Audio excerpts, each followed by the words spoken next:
Coyote Wash was a thirsty land in a thirsty year.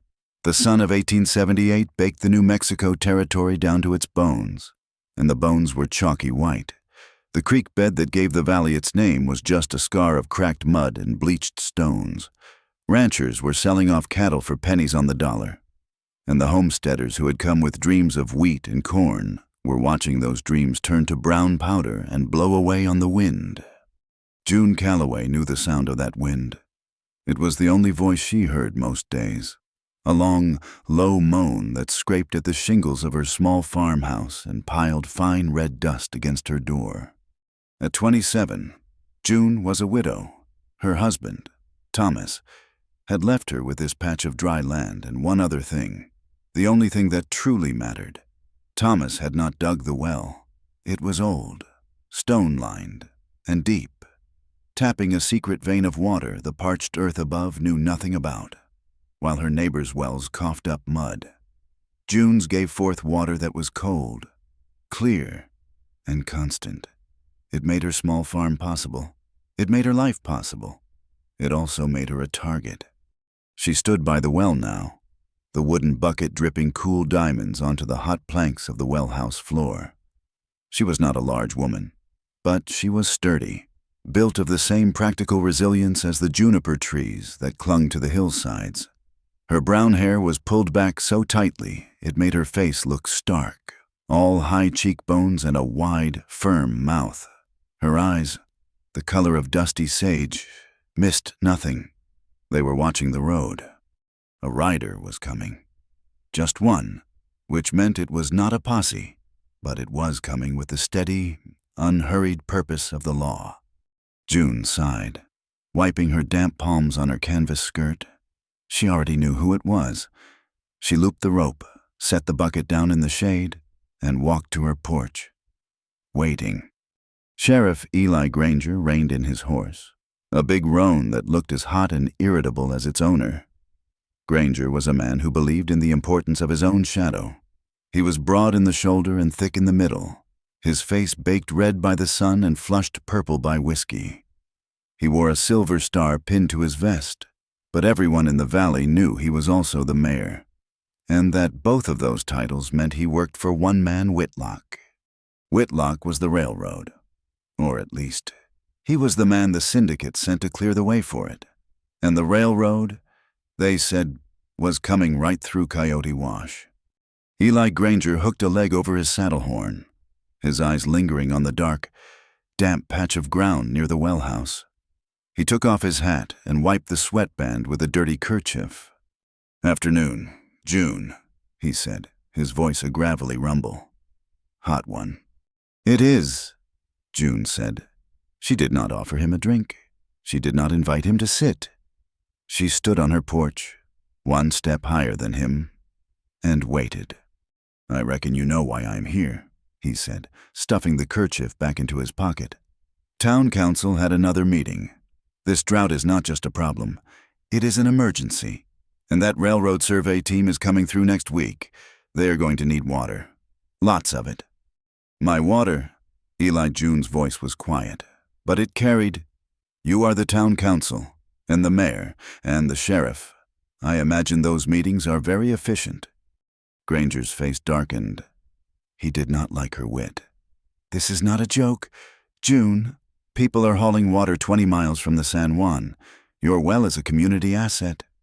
"This well is on my property?" "This farm is what Thomas left me. It is all I have." "Property is just paper. June, water is life." He leaned forward, his voice dropping into what he thought was a confidential tone.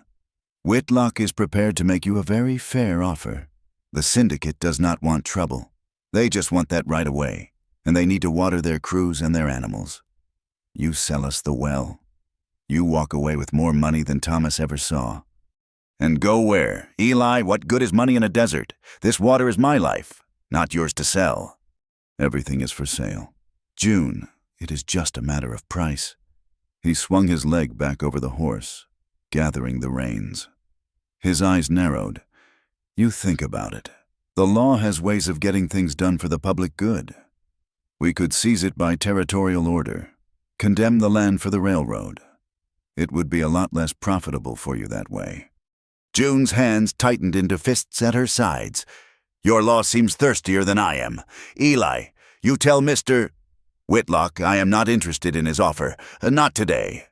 Granger stared at her for a long moment. He saw no fear, only a hard, settled stubbornness. He spat a stream of tobacco juice into the dust near her steps. It sizzled and vanished. You are making a mistake, widow. A lonely woman like you. This land is too hard. You cannot fight the railroad. You cannot fight progress. He wheeled the roan around, kicking up a cloud of the red dust he was so fond of talking about, and rode away. June watched him until he was small, a dark speck against the shimmering heat. She let out her breath slowly. The dust settled, coating her skin, her clothes, the very air she breathed. It was the dust of prejudice, the dust of power, the dust of men like Granger and Whitlock who thought the world was theirs to take. She went back to the well, picked up the bucket of precious, clear water, and carried it inside. 2 days later, she rode her mule, Samson, into the small, sun-bleached cluster of buildings that called itself a town. She needed flour and salt, and she needed to hear the talk. Her supplies were low, but her supply of information was lower, and that was more dangerous. The town was simmering, not just from the heat, but from something else. There was a nervous energy in the air. Men were gathered in tight little groups outside the saloon, speaking in low voices. She tied Samson in the sliver of shade beside the mercantile and saw it immediately. It was a piece of paper, nailed fresh and square to the notice board.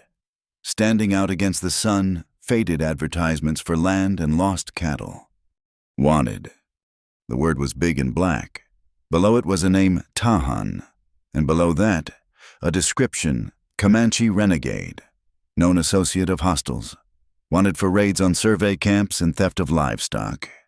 June moved closer. She had heard the name, spoken in whispers, often followed by curses. The settlers feared the Comanche, who saw the railroad as a black iron snake coming to poison their land. And Tahan, it was said, was the most resolute of them all. But it was not the name or the alleged crimes that held her. It was the small, official-looking seal at the bottom. June had seen territorial warrants before. They were signed by the governor or the United States Marshal. This one was not. It bore a small, embossed circle with 2 letters R and W, Railroad and Whitlock. It was not a legal document from the territory. It was a private warrant, posted by the railroad and enforced by the railroad's sheriff.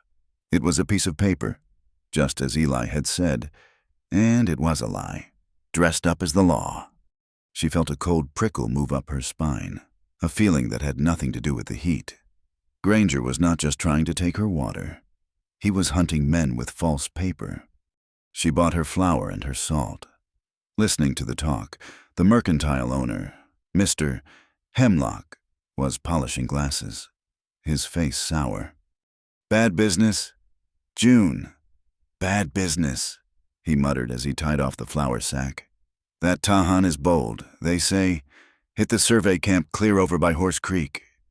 Granger and his deputies rode out this morning, vowing to bring him in, dead or alive. Granger's deputies?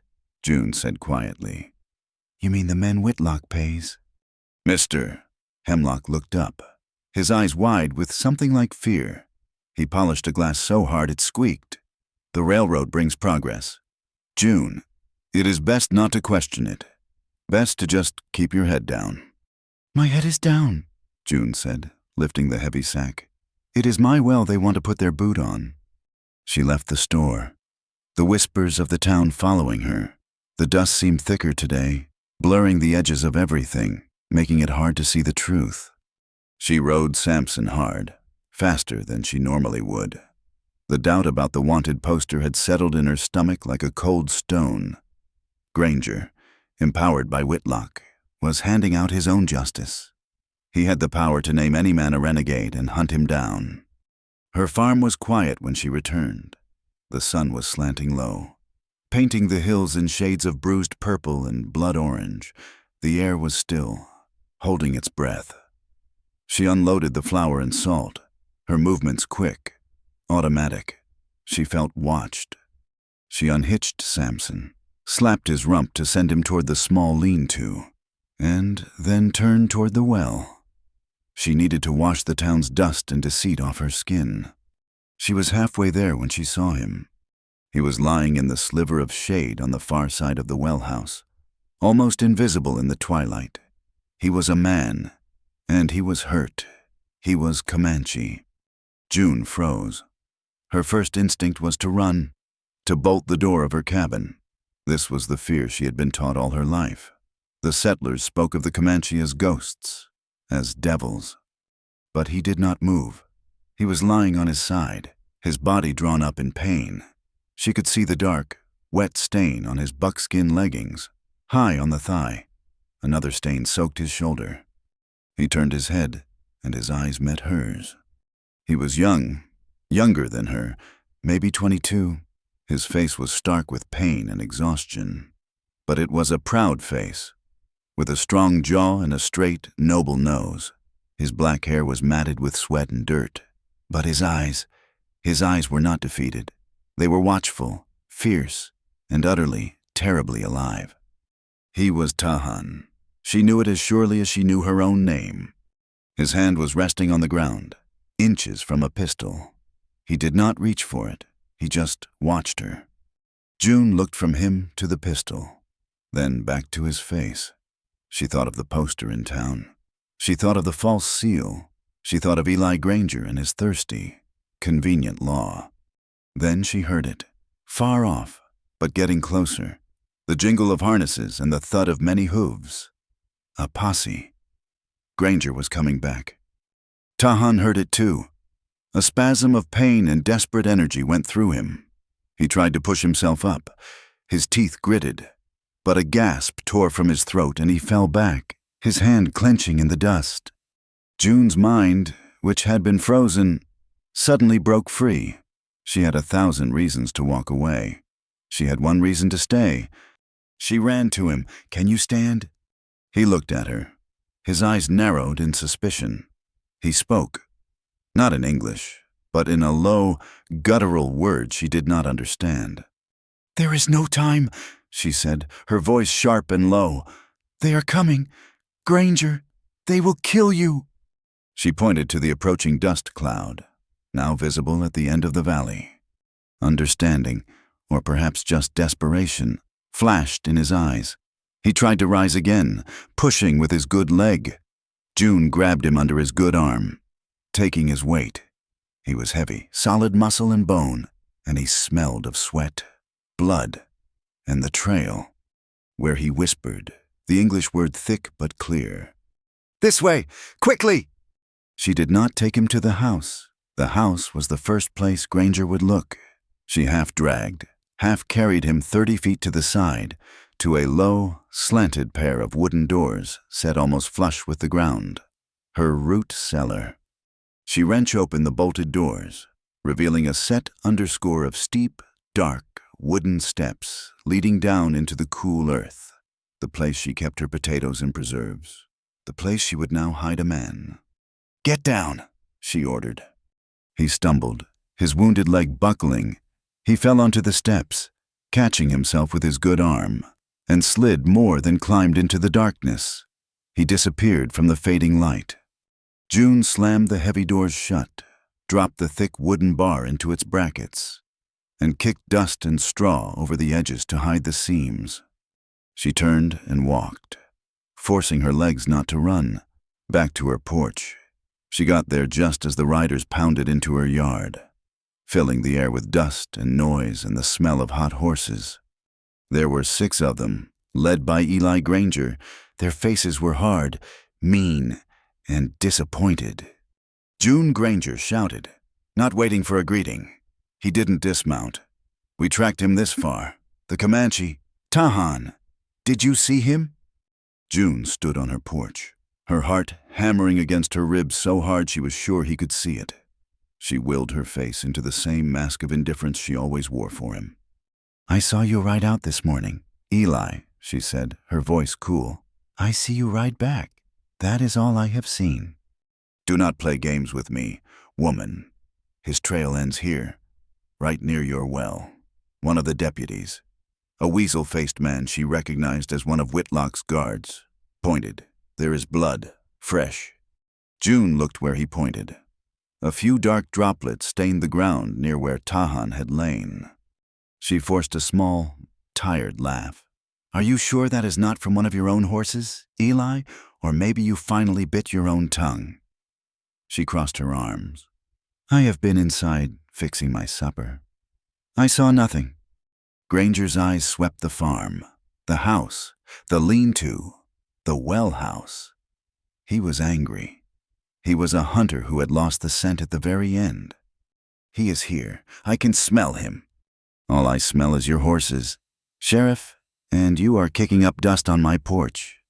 Granger stared at her, his gaze intense, probing for any sign of a lie. June stared back.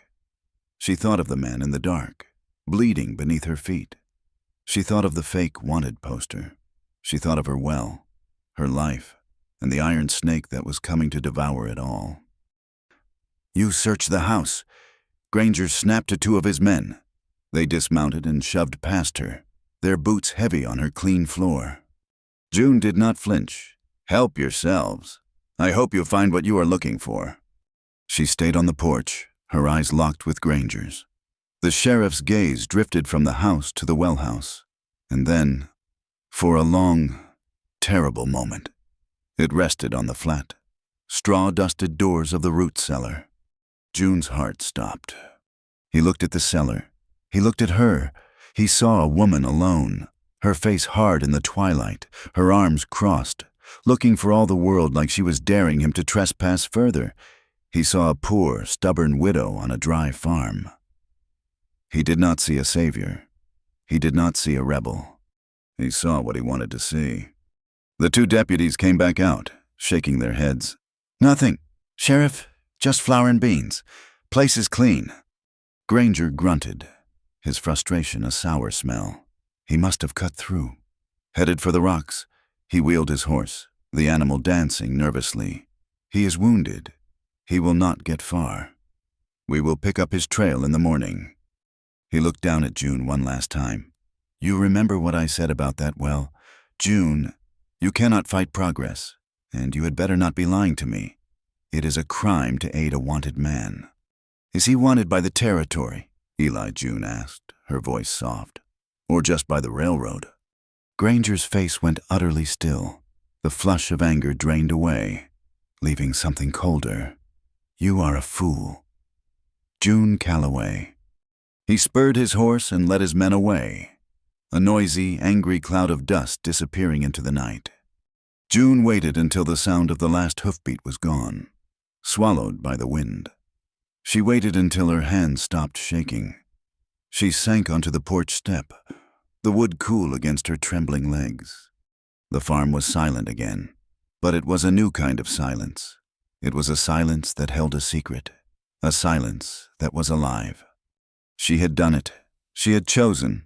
She had defied the paper law of Eli Granger and chosen the law of her own conscience. She had a wounded Comanche warrior in a root cellar. She did not know if she had just saved a life or thrown her own away. Maybe they were the same thing. She stood up, her body aching with a new kind of weariness. She went into the house. She ignored the muddy boot prints on her floor. She tore a clean sheet into strips. She filled a bowl with water from the bucket. Then she picked up her lantern, lit the wick, and went back outside. She lifted the bar on the cellar doors. The hinges creaked, a sound as loud as a gunshot in the quiet. She held the lantern high and started down the steps, into the cool darkness, into the hidden truth. The lantern light cut a shaky, golden circle in the earthy dark. The air in the root cellar was cool, thick with the smell of damp soil, potatoes, and now, copper, blood. Tahan had pushed himself into a sitting position against the far wall, his back pressed to the wooden shelves. His pistol was now in his hand, the barrel resting on his good knee, aimed steady at her heart. His face was a mask of sweat and defiance. June stopped on the bottom step. She held the lantern in one hand. In the other, she held the bowl of water, the bandages, and a bottle of whiskey. She set the bowl and bandages down on the step, then held up the whiskey bottle. "For this," she said, pointing with her chin to his soaked shoulder. Then she pointed to his thigh. "And this." He said nothing. His black eyes were narrowed, tracking her every movement, trying to read an intent he had no reason to trust. "I am not going to hurt you," June said, her voice low and even. She tried to keep the tremor out of it. "Granger wants you dead. I do not—" She took one slow step toward him. The pistol barrel did not waver. "You are bleeding. A lot. You keep that up. You will save Granger the trouble." She took another step. She was close enough now to see the ragged tear in his buckskin shirt. The wound on his shoulder was a dark, bubbling well. The one on his thigh was worse, a gushing rip in the thick muscle. He had tied a strip of cloth above it, a makeshift tourniquet, but it was already soaked through. "Let me," she said. She knelt, placing herself just outside his reach, and pushed the bowl of water toward him. Water. He stared at the water, then at her face. He was trying to decide which was the greater threat, the woman in front of him, or the death seeping into his own body. Slowly, his warrior's pride giving way to the cold, undeniable need. He lowered the pistol. He did not put it away, but he rested his hand on his knee, the muzzle pointing at the floor. It was a truce, a fragile one. June let out a breath she did not know she was holding. Good. She moved closer, setting the lantern on a crate. The light illuminated the small, packed space. Jars of her pickled beans and peaches stood on the shelves like silent, glass-eyed witnesses. "This will sting," she said. She uncorked the whiskey bottle. She tore open his shirt the rest of the way, exposing the wound. It was a clean hole. Straight through the fleshy part of his shoulder, the bullet had passed through. That was a mercy. She poured a generous splash of whiskey directly into the wound. Tahan's whole body went rigid. A low hiss escaped his clenched teeth, but he made no other sound. He did not pull away. His eyes were closed, his jaw locked tight. "I know," June whispered. She took a clean strip of sheet and began to wash the wound, her hands moving with a practical, steady competence she had learned from birthing calves and mending farm equipment. The water she used, drawn from her deep, cold well, felt like a ritual. With every wipe, she was washing away not just the grime of the trail, but her own fear, sealing her choice. She cleaned the entry and exit wounds. "This needs stitches." He opened his eyes. He did not understand the word. She mimed the motion of sewing, pinching the skin of her own arm together and making a stitching motion with her fingers. His gaze hardened. He understood. He gave a single, sharp nod. She pulled a small tin from her skirt pocket. It held a curved needle and a spool of dark, strong thread. She soaked them both in whiskey, then threaded the needle by the dim lantern light. "Hold still," she said. He held still. He held a stillness June had never seen in a man, a carved stone stillness as she pushed the needle through his flesh, pulling the torn edges of his skin together. She worked quickly, her stitches small and tight. He did not flinch. He just watched her face, his own expression unreadable, as if the pain belonged to someone else. When she was done, she bandaged the shoulder tightly. There. She moved to the thigh. This was the one that scared her. The buckskin was stiff, glued to his leg with dried blood. She had to cut it away with her knife. He tensed when he saw the blade, his hand moving back toward his pistol. "Easy," she said, "just the pants." He let her. The wound was deep and ragged, the edges swollen and angry. She cleaned it as she had the other, pouring more whiskey into the raw flesh. This time, he could not stop the groan that rumbled deep in his chest. His hand, the one not near the pistol, clenched into a fist, the knuckles white. June probed the wound gently with her fingers. Her stomach turned. She could feel it. The bullet was still in there, lodged deep against the bone. She met his eyes. She shook her head slowly. "It is deep, too deep. I cannot get it." She pantomimed, digging, then shook her head again. "A doctor. It needs a doctor." He understood. His face, already pale beneath its copper tone, seemed gray. A doctor was impossible. A doctor meant the town. The town meant Granger. She saw the despair in his eyes, quickly masked by that terrifying pride.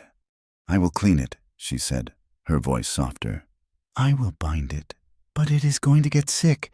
You are going to get a fever." She did not know if he understood fever, but he understood sick. She packed the wound with a clean cloth soaked in the last of the whiskey and bound it as tightly as she could, trying to stop the bleeding. He was exhausted. The fight was draining out of him with his blood. He slumped against the shelves, his breathing shallow. "Rest," she said, pointing to him, then to the floor. "Sleep." She left him with a jug of water and a piece of dried beef, which he ignored. She took the bloody rags, the empty whiskey bottle, and the bowl of pink water. She climbed the steps, her legs shaking. She barred the door, kicked the straw back into place, and went to the pump to wash her hands. Her hands were stained. She looked at them. They were the hands that had buried her husband. Thomas had died on this very land, not from sickness, but from violence. A group of drifters, looking for money he didn't have, had come by 2 years ago. He had tried to fight them. It was a pointless, brutal death, and it had hollowed June out, leaving her terrified of the very thing she had just invited into her cellar. She scrubbed her hands until they were raw, but she could not wash away the memory of stitching another man's flesh. She was sheltering a man who lived by the gun, just as the men who killed Thomas had. The irony was a bitter taste in her mouth. She was caught. She could not turn him in. She could not keep him, and she could not let him die. As she had predicted, the fever came. It came on the second night, a rising heat she could feel from the top of the cellar steps. When she went down, he was delirious. He was muttering in his own language, his body shaking with chills despite the close, warm air. His thigh was swollen to twice its normal size, the skin a dark, angry red. She was terrified. She did for him what she would have done for a sick animal, what she had done for Thomas in his last hours. She bathed him with cool water from the well. She forced sips of water between his cracked lips. He was too weak to fight her, too weak even to be proud. For 3 days, he was more ghost than man. June's life became a secret rhythm. By day, she did her chores, her face a mask of normalcy. She fed her chickens. She watered her small garden. She mended her fence. And all the time, she was listening for Granger, listening for the sound of discovery. Several times a day, she would lock herself in the house, then slip out the back and down into the cellar. She would check his wounds, clean them, and force more water into him. The shoulder was healing cleanly.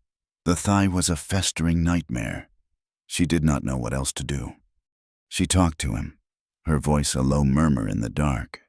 It was more for her own comfort than for his. "You are a stubborn mule.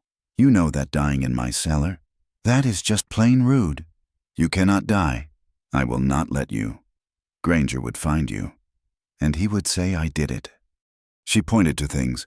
"Water, lama," she said, trying to remember the word a Navajo trader had taught her. He did not respond. "Water," she pointed to the bandage. "Cloth," she pointed to herself. June. On the 4th day, the fever broke. She went down in the morning to find him awake. He was hollow-eyed, gaunt, and drenched in sweat. But his eyes were clear. He was weak, but he was himself. He watched her as she set down a bowl of thin broth. "You are back," she said, relieved. "About time." He looked at the bowl. He looked at her. His throat worked. "Water," he whispered. The word was a dry rasp. June's heart leaped. She handed him the jug. He drank, his hands shaking, spilling almost as much as he swallowed. He finished and leaned back, exhausted by the effort. "June," he said, his gaze fixed on her. "Yes," she said, "I am June." He pointed to himself. Tahan. A beginning. She had to go to town. She was out of salt, and more importantly, she needed laudanum. The pain would be coming back, and if she had any hope of keeping him quiet, she needed something to dull it. The ride to town was tense. Every rock looked like a man, every gust of wind like a rider. She saw Caleb Finch before she even reached the smithy. He was outside, shoeing Eli Granger's big roan. The sound of his hammer on the anvil was the heartbeat of the town. Caleb was a big man, his arms corded with muscle from his work. He had been sweet on her. Years ago, before she met Thomas, he had a good, steady nature, but he was a practical man, and the railroad was practical work. He was Granger's man now, as much as anyone who took Whitlock's money. He stopped his hammering when she tied Samson up. He wiped his face on a sooty sleeve, his expression hard to read. "June, you look peaked, this drought getting to you." "Hello, Caleb. It is getting to everyone." She did not want to be here. "I am just getting supplies." "So I see." He gestured with his hammer toward the mercantile. Granger was inside, talking with Mr. Hemlock. June's stomach tightened. "You ought to be careful." "June," Caleb said, his voice low. "Not for Granger's ears. The sheriff is in a foul mood. He lost that Comanche he was tracking, and Whitlock is putting more pressure on him. About your well." It was both a warning and a piece of information. He was still her friend. Maybe, or maybe he was just warning her off for her own good. "My well is my business, Caleb." "It is becoming the railroad's business," he said, turning back to the horse's hoof. "And that makes it everyone's. Do not be foolish. One widow cannot fight the future." "Maybe the future is wrong," she said quietly. He did not answer. He just brought the hammer down, and a shower of bright orange sparks flew into the dust. She hurried into the mercantile, her head down. She bought her salt, and then, her heart pounding, she asked Mr. Hemlock for a bottle of laudanum. "Toothache," she lied, when he raised an eyebrow. "A bad one." Granger was at the counter, paying for tobacco. He looked at her, his eyes cold and assessing. "June, still holding out on us. Still farming my land." "Sheriff," she said, taking her small package. She paid and left, feeling his eyes on her back the entire way. She returned to the farm, the sense of dread heavier than before. The world was closing in. She went to the cellar. Tahan was sitting up, his back against the wall. He looked stronger than when she left. He had eaten the broth. He was watching the yard, or at least the sliver of it he could see through a crack in the cellar doors. A bright, dusty line of light. As June came down the steps, her big, irritable rooster, a bird of magnificent and foul temper, strutted past the crack. It stopped, flapped its wings, and let out a crow that was pure arrogance. Tahan pointed a long, weak finger at the sliver of light. "Chief," he asked. June stopped, confused. She looked from his pointing finger to the crack. "Chief." She peeked through the crack and saw the rooster, puffed up and preening, ruling his patch of dirt. A sound startled her. It was a laugh. It was her own. It was short, rusty, and real. "Yes," she said, a smile pulling at the corners of her mouth. "He rules the yard." Tahan watched her, a faint, almost imperceptible softening in his own expression. It was the first time he had seen her as anything but a grim nurse. Later that afternoon, June walked her fence line, checking for breaks. Granger's men were not known for closing gates. The air was still, the heat oppressive. She felt eyes on her. She had felt them all day. She dismissed it as nerves, as the strain of her secret. Then she saw it. Tied to the topmost fence post, far from the house, was a small, dark object. She moved closer. It was a piece of bone, flat and carved with fine lines, tied with a piece of animal sinew. It was an amulet. It was not hers. It had not been there this morning. She touched it. The bone was smooth, polished by hands. It was not a threat. It felt like a question, a marker. June looked up from the small, strange object and stared at the distant, shimmering hills. The hills that were supposed to be empty. She was not nervous. She was certain. Someone was out there. Someone was watching her. Someone knew. Tanhan's people. Little Sparrow. Perhaps, or others. They were watching. Waiting. The secret in her cellar was not just hers anymore. The bone amulet was cold in her pocket. June had left it on the fence post, afraid to take it, afraid to leave it. But in the gray light before dawn, she had gone out and fetched it. It felt like a stone, a piece of a puzzle she did not understand. She stood on her porch, mug of weak, bitter coffee in her hand, and watched the sun begin to bleed red into the eastern sky. She did not see them arrive. They did not arrive. They were simply there, as if the land itself had given birth to them in the twilight. One moment, the low hills were empty, brushed with sage and shadow. The next, they were crowned with riders. June's hand tightened on the mug, the ceramic suddenly slick against her palm. They were not a war party. They were not charging. They sat on their ponies, still as the rocks. A silent, encircling crescent. 10, maybe 15 riders. They held lances, the morning light catching on the feathered tips. They were not hiding. They were a statement. They were Comanche, and they were watching her house. Her heart did not pound. It sank, replaced by a cold, heavy dread. They knew. The amulet was not a question. It was a prelude. She stayed on the porch, forcing herself not to run inside, not to bolt the door. Bolting the door was what a jailer did. She stood, exposed, and waited. For a long time, nothing happened. The sun climbed, pulling the color back into the land, turning the world from gray to brilliant, harsh gold. The riders did not move. They were a living fence, a wall of flesh and honor. Then, one rider detached himself from the group on the highest ridge and walked his horse slowly down the slope, not toward the house, but parallel to her fence line. He was an older man, his face a map of sun and wind, his hair braided with silver. He rode with an authority that needed no badge, no uniform. He stopped his horse 100 yards from her porch, close enough to see her face, too far to be a comfortable threat. He was Greyhawk, Tahan's uncle. June did not know his name, but she knew his station. He was the one who led. He sat his horse and simply looked at her. June put her coffee mug down on the porch rail. She stepped off the porch and walked into the yard, stopping near the well house. She would not hide. This was her land. She crossed her arms, a gesture that was half defiance, half holding herself together. They stayed like that for another minute. A silent, long-distance negotiation. Finally, he spoke. His voice was not a shout, but a deep, clear call that carried easily on the dry morning air. You have him. It was not a question. June's throat was dry. He was wounded.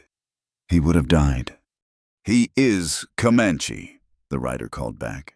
His English was clear, learned from treaties and traders, and heavy with dignity. His life is for him to spend, not for you to keep. I am not keeping him, June said, her voice rising to match his. I am not keeping him prisoner. Greyhawk's gaze was unsettling. It seemed to see right through the wood of her house, through the packed earth, and into the cellar below. The white men hunt him with paper lies. They hunt him for the iron road. You are white. I am not them, June said, her voice shaking now, with anger, with fear. I am not Granger. Then let him choose, Greyhawk said. He gestured to the open land around them. Let him walk out. Let him face us. His honor. His choice. June was trapped. Tahan could not walk. He could barely sit. To bring him out would be to condemn him, not to his uncle, but to the weakness of his own body. He would be shamed, unable to stand before his own people. He is not well, she called out, hating the weakness in the words. He is sick. The bullet is still in him. Greyhawk watched her, his face impassive. He seemed to be considering her words, weighing them against the truth of the sky. Then, without another word, he turned his horse and rode slowly back up the hill to rejoin his men. The siege, if it was a siege, continued. They did not move. They just watched. Down in the cellar, Tahan had heard it all. He had dragged himself to the sliver of light at the door crack. He had heard his uncle's voice. He had heard June's answers.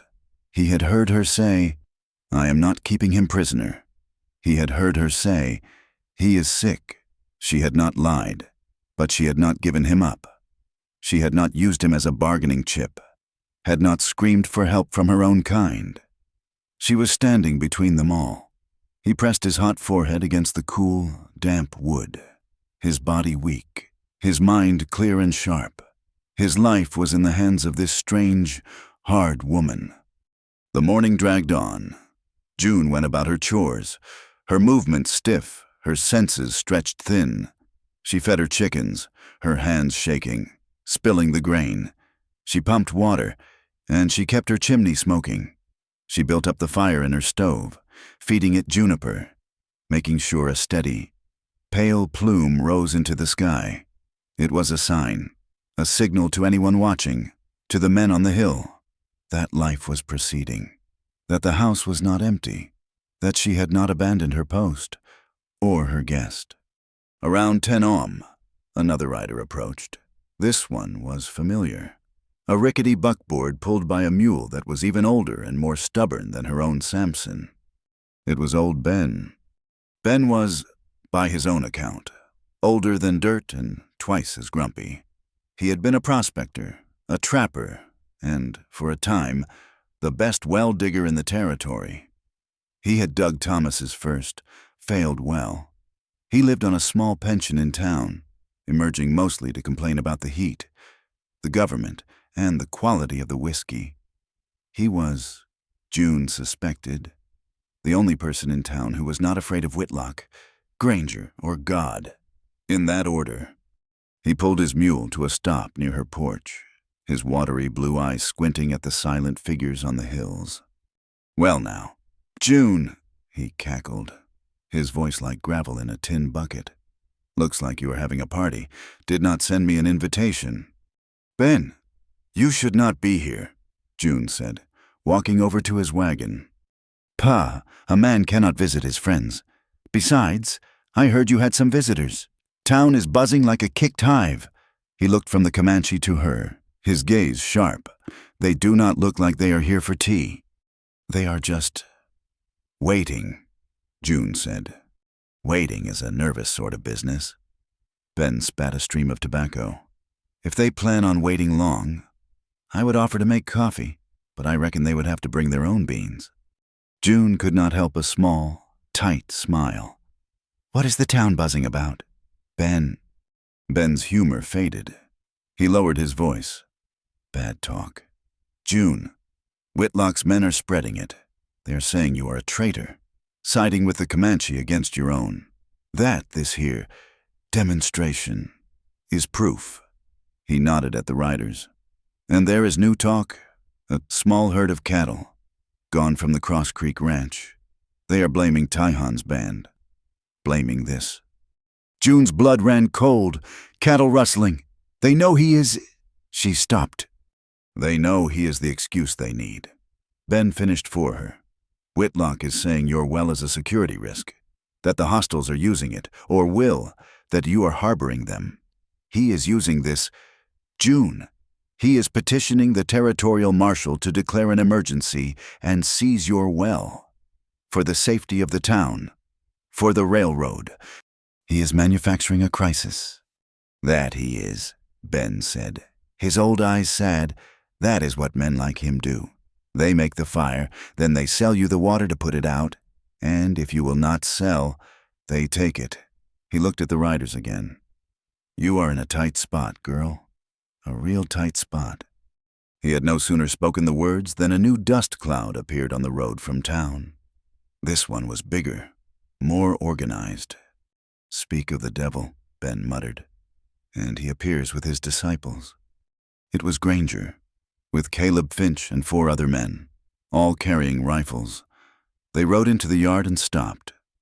A tight, nervous cluster, their eyes flicking between June, old Ben, and the silent, watching Comanche. June Calloway, Granger announced, his voice tight with false authority. We are here to escort you to safety. Safety, Eli, June said, her arms crossing. I feel perfectly safe. Do not be a fool, Granger snapped. You are surrounded by hostiles.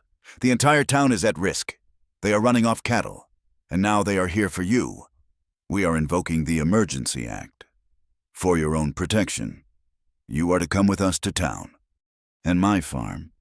The town will protect your property until the threat is neutralized, Granger said. You mean Whitlock will? June said. I mean what I said. Granger's hand was on his pistol. He was afraid. The Comanche on the hill were not moving, but their presence was a heavy weight on the air. This is no longer a request. You will come with us, and you will sign the transfer papers for the well. We need to station guards here to protect the valley's water source from them. Caleb Finch looked away, his face grim. He was holding a rifle, but he looked like he wished it were a hammer. So that is it, June said. The last piece falling into place. You will rescue me, and in return, I will give you my land, my water. It is for the public good, June Granger shouted, his voice cracking. Do you want to be responsible for this whole valley going up in flames? They will kill you. June looked at Granger, at his sweaty, frightened face, his cheap badge, his bought and paid for authority. Then she looked up at the hills, at the silent, patient men who sat their horses with a dignity Granger could never understand. They were there for their own, not for profit. No, Eli, June said, her voice clear and strong, carrying to the men on the hill, to the man in her cellar. I do not think they will. At least they are honest about why they are here. They are not hiding behind false laws or stolen cattle. She turned to Granger. I am not signing anything, and I am not leaving. This is my land. You can tell Mr. Whitlock his emergency is not one I recognize. Now get off my property. Granger's face went purple. He was trapped between his own fear of the Comanche and his fury at June. He looked at his men. They were looking at the hills. Not at him. They were paid to guard a railroad, not to start a war. You are a traitor, June Calloway, he hissed, the word a venomous spit. When they burn you out, do not come crawling to me for help. I will not, June said. With a curse, Granger wheeled his horse, nearly riding Caleb down. Let us go. She has made her choice. Let her rot with them. The posse rode away, their retreat much faster than their arrival. Old Ben watched them go, a slow smile cracking his leathery face. Well, girl, you sure know how to clear a room. He tipped his hat. You need anything, you send up smoke. I will probably see it. He clucked to his mule and his wagon rattled away, leaving June alone in the yard, caught in the silent space between the two watching forces. She stood for a long time, the afternoon sun beating down on her. The chimney puffed its steady, quiet smoke. She had made her choice. She had refused the paper protection of the town. She had cast her lot with the man in her cellar. When the sun began to dip low, painting the hills in fire, she went back inside. She barred the door, not against the men on the hill, but against the men from the town. She lit her lantern and went down into the cellar. Tahan was sitting against the wall. The broth bowl was empty. He had been listening. He had heard everything. He had heard her refuse to trade him. He had heard her defy the sheriff. He had heard her choose to stand with him, a stranger, an enemy, against her own people. He looked at her as she came down the steps. His face was still gaunt, still marked by pain, but the suspicion in his eyes, the hard, watchful pride, was gone. In its place was something new, a deep, quiet, and profound respect. He did not speak. He did not need to.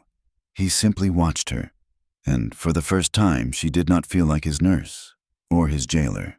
She felt like his equal. He raised a hand, slowly, and pointed to the bandaged wound on his shoulder. Then he pointed to her. It was a gesture of acknowledgement, a recognition of the debt. June nodded, her throat too tight to speak. She set down a fresh jug of water and a piece of bread. The siege outside and the one inside had both, in their own way, just begun. The silence of the hills was a short-lived mercy. The following day, the real power in Coyote Wash showed its hand. It did not come with lances, but with paper and ink. A notice was posted in town, a public meeting at the saloon, called by Mr. So Whitlock of the Transcontinental Railway Syndicate, to discuss the ongoing drought and the security of the valley. Old Ben rode his rattling wagon back out to June's farm before the ink was dry. "He is making his move. June," Ben said. Not even getting down from his seat. He squinted at the silent Comanche riders, who were still there, a permanent, watchful fixture on the landscape. He is going to use them. He nodded at the hills. As the reason to take this, he nodded at the well. He has got half the town spooked and the other half smelling money. You should come. He thinks I am a traitor. All the more reason to show your face. Ben cackled. Nothing spoils a hanging party like the guest of honor showing up to argue the charges. Go, let them see you are not scared. So she went. She put on her one good dress, a dark blue cotton, brushed the red dust from her boots, and tied her hair back. She rode Samson into town, her back straight, her expression as calm as a winter morning. She tied the mule outside the saloon and walked in. The saloon was thick with the smell of stale beer, sweat, and cheap cigars. It was packed. Every rancher who had not given up, every merchant, every idler was there. Caleb Finch was at the back, his massive arms crossed, his face a storm cloud. Sheriff Eli Granger was at the front, his hand resting on his pistol, looking smug. And in the center, behind a table, stood Whitlock. He was not a big man, but he dressed like one. He wore a dark, clean suit, a starched white shirt, and a string tie. His face was pale and smooth, his eyes the color of a faded dollar bill. He was a creature of boardrooms and back alleys, and he looked entirely out of place in the dusty, sun-baked territory. He was speaking as June entered, his voice smooth and educated, rolling over the rough men in the crowd. And so, the syndicate understands that progress requires sacrifice, but it also provides opportunity, this drought, this unpleasantness with the natives. It only highlights the need for civilization, for stability, for the railroad. He unfurled a large map and pinned it to the wall behind him. It was a beautiful, professional map, with graceful lines and neat lettering. A thick black line cut straight across the valley, a stark, brutal slash. It went directly, unequivocally, through the small, hand-drawn square labeled Callaway Farm. As you can see, Whitlock continued, tapping the map with a long finger, the engineers have determined this is the only viable grade. It is a matter of geography, not convenience, unfortunately. It passes directly through the Callaway property. All eyes turned to June. She stood by the door, her presence sucking the air from the room. Whitlock smiled, a thin, reptilian gesture. Mrs. Callaway, welcome. We were just discussing your civic duty. My duty, Mr. Whitlock, or your prophet. June's voice was quiet, but it cut through the smoke. Whitlock's smile tightened. The railroad will be a boon to this entire valley. It will bring commerce, It will bring supplies. It will bring the law. We are prepared to offer you a generous sum for your land, a sum of $50, to compensate you for your trouble." A few men shuffled. $50 was nothing. It was an insult. It was the price of a decent horse. "My trouble," June said, taking a step forward, "is that my farm is not for sale, and my well is not for sale." "Your well," Whitlock said, his voice turning hard, "has become a focal point for hostile activity. Your sympathies are known, the town, for its own security, cannot allow a strategic asset to be compromised. We have the full support of Sheriff Granger to secure that water source, by any means necessary." Granger puffed out his chest. "It is an emergency measure. June, for the public good." June looked at the map, at the black line that murdered her farm. She looked at the smug, pale face of Whitlock. She thought of the parched land, the dying cattle, the dust that coated everything. "Does your train run on dust, Mr. Whitlock?" she asked, her voice laced with a bitter humor. "Because you are welcome to the whole desert. You just cannot have my water." A nervous laugh sputtered from the back. "Old Ben." Whitlock's face went pale with anger. "You find this amusing? Madam, your neighbors are suffering. Their cattle are dying." "My neighbors' cattle are dying because of the drought, not because of me, and my neighbors are welcome to my water, as they have always been. They only need to ask. But you are not my neighbor, Mr. Whitlock. You are a thief, using the law as a mask. That is slander, Mrs. Calloway," Whitlock hissed. "You are obstructing progress. You are aiding savages. You are—" He was so angry he banged his fist on the table, jostling a stack of his official-looking railroad papers. A small, portable inkwell, a blotter, and a brass seal rolled near the edge. June's eyes fixed on the seal. It was a small, heavy piece of brass, its face cut with two letters, an ornate R and an ornate W, intertwined. It was the seal. She had seen it before, stamped in red wax on the bottom of Tahan's wanted poster, the poster she had seen in town. The one she had suspected was false. This was not suspicion. This was proof.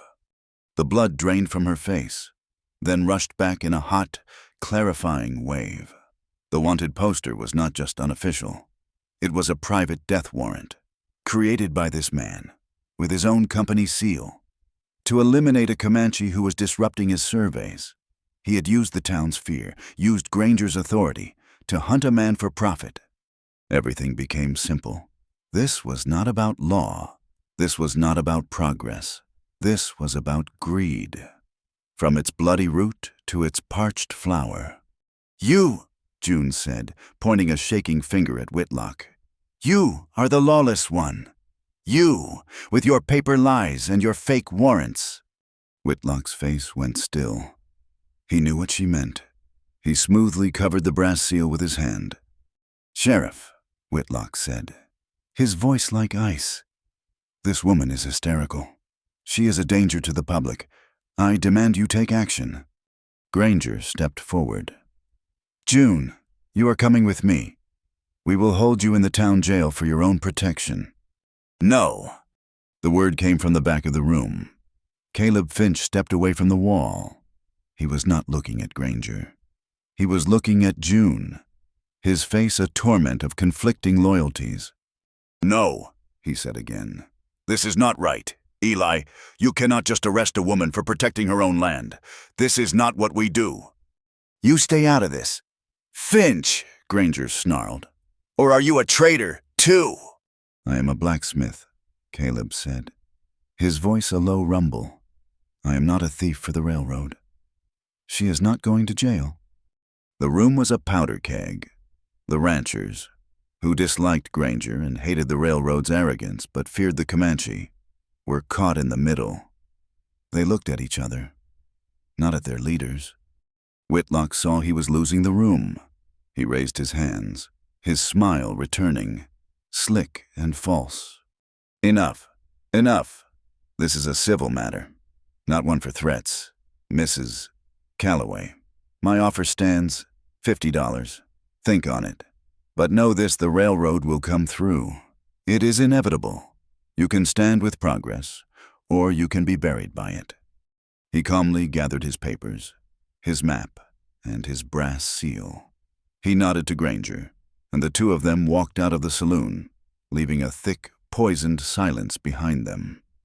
Caleb looked at June, his eyes filled with a pain she understood. He had stood up for her, but he had not stood with her. He turned and pushed his way out the side door, unable to face her. June walked out into the blinding sunlight, her mind clear. She rode Samson back to the farm, the Comanche on the hills watching her return, just as they had watched her leave. She went straight to the cellar. Tahan was on his feet, pacing the small space, his limp pronounced but his strength returning. He looked at her, his eyes questioning. "Whitlock," she said, "the railroad man. He is the one who made your wanted poster. I saw his seal. It is a fake. He is hunting you because you stopped his survey cruise." Tahan's face darkened, but he showed no surprise. He had always known the white man's law was a weapon. "He tried to buy my land," June continued, her voice flat, tired. "He held a meeting. He turned the town against me." Tahan stopped his pacing. He looked at the steep cellar steps, then at her. "I leave," he said. He had been practicing the words. His English was getting stronger. "I go to my people. Tonight. You are safe. They will not hurt you." June looked at him.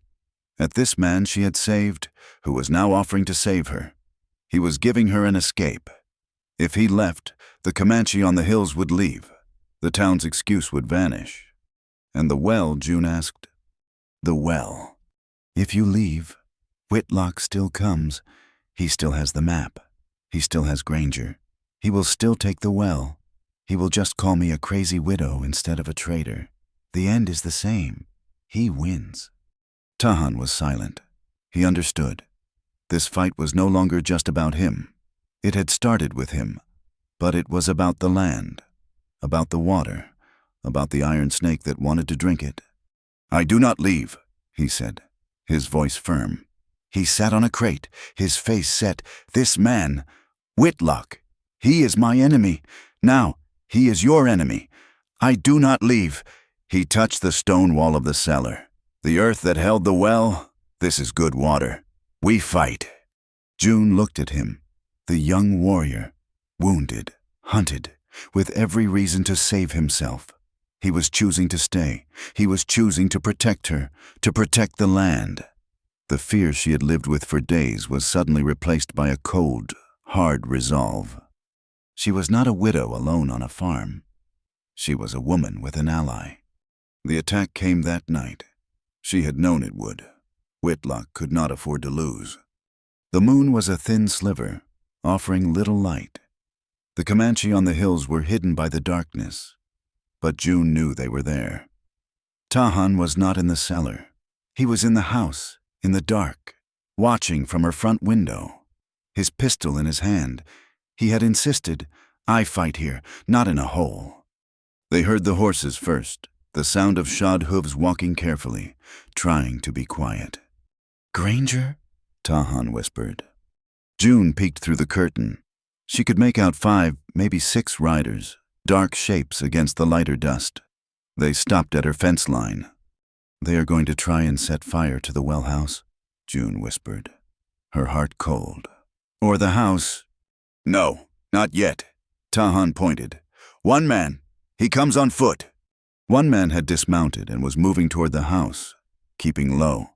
He moved with a heavy, familiar gait. "Caleb," June breathed, her heart breaking. They made Caleb lead them. Caleb Finch was walking toward her porch, his rifle held across his chest. He was their shield, their reluctant guide. "He's not coming to hurt you," Tahan said, his voice quiet. He had seen the man in town, had seen him argue with Granger. "He comes to talk, to warn." But Granger had no patience for warnings. "From the fence line," the sheriff's voice hissed through the dark. "Finch." What are you doing? Get on with it. Check the house.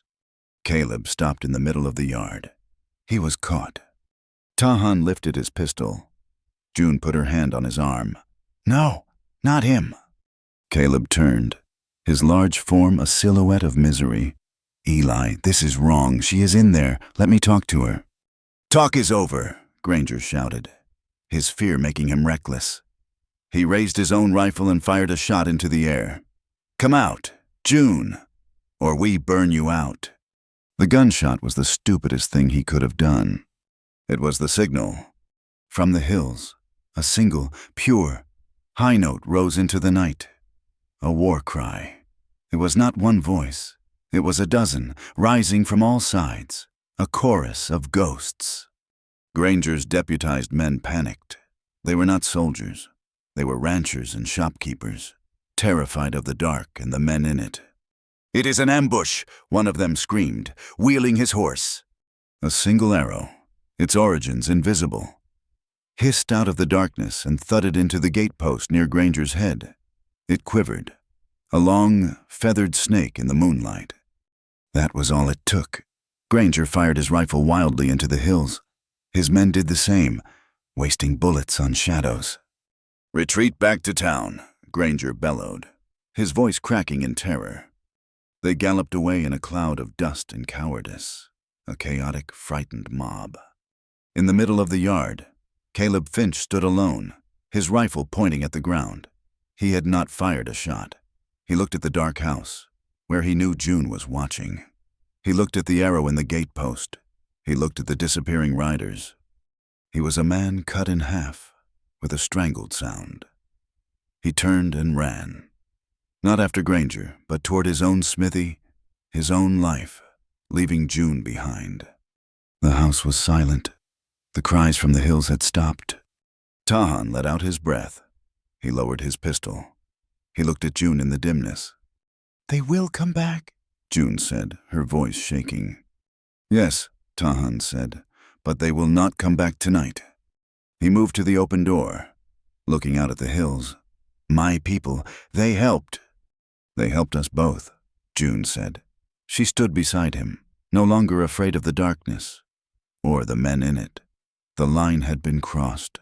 It was no longer a fight she could win with words. Whitlock had tried to take her land with paper, and when that failed, he had used guns. The sun rose on a day that felt brittle, like a dry leaf about to crumble. The air was not just hot, it was heavy, pressed down by the weight of the silent riders on the hills and the knowledge of the failed raid. June knew they would be back. Whitlock had been embarrassed. Granger had been made a fool. Men like that did not forgive. They escalated. She sent Tahan back to the cellar. He had argued, his strength returning, his pride stung by the need to hide. I fight, not hide. You will fight by living, June had snapped, her nerves raw. They come here, they will search the house first. Stay down, stay quiet. He had obeyed, but the look in his eyes was one of deep frustration. Old Ben had returned, his mule looking as weary as he did. He brought a small sack of coffee, figured if we're going to be under siege, we ought to be civilized about it. He squinted at the hills. They are still here. They are still here, June agreed.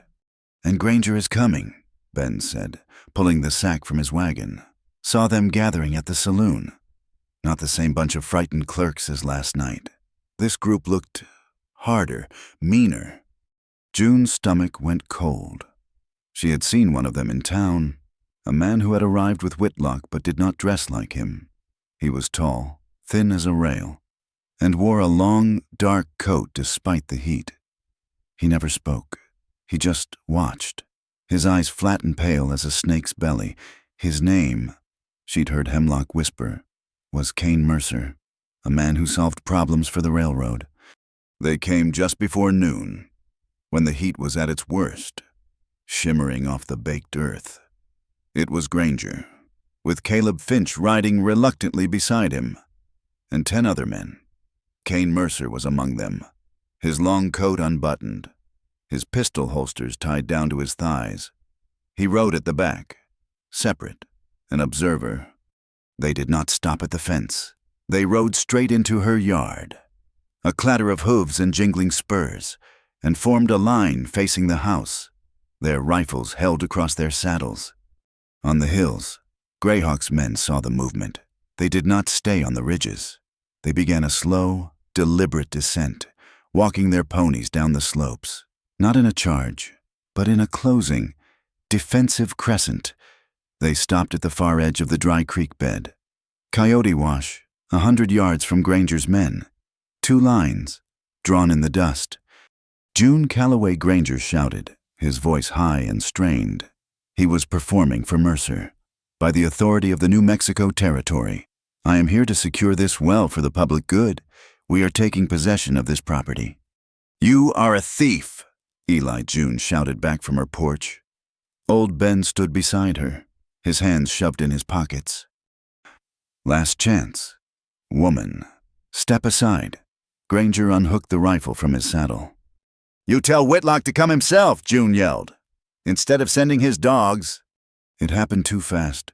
It was not Granger. It was not Caleb. It was Kane Mercer. At the back of the group, he had not raised his rifle to his shoulder.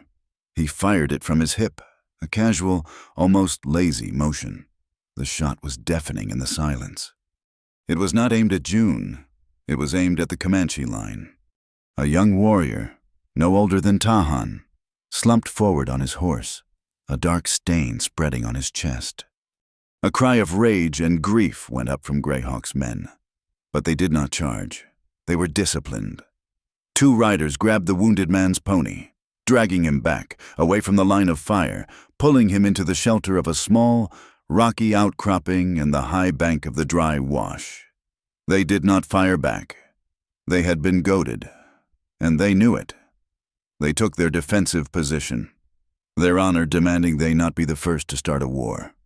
C. Granger screamed, his face a mask of false terror and relief. They are hostile. They drew on us fire. He and his men opened up, a ragged volley of gunfire that chewed the dust and ripped through the dry air. Bullets whined past the well house, thudding into the walls of June's home. The lies were flying now, hot and leaden, tearing everything apart.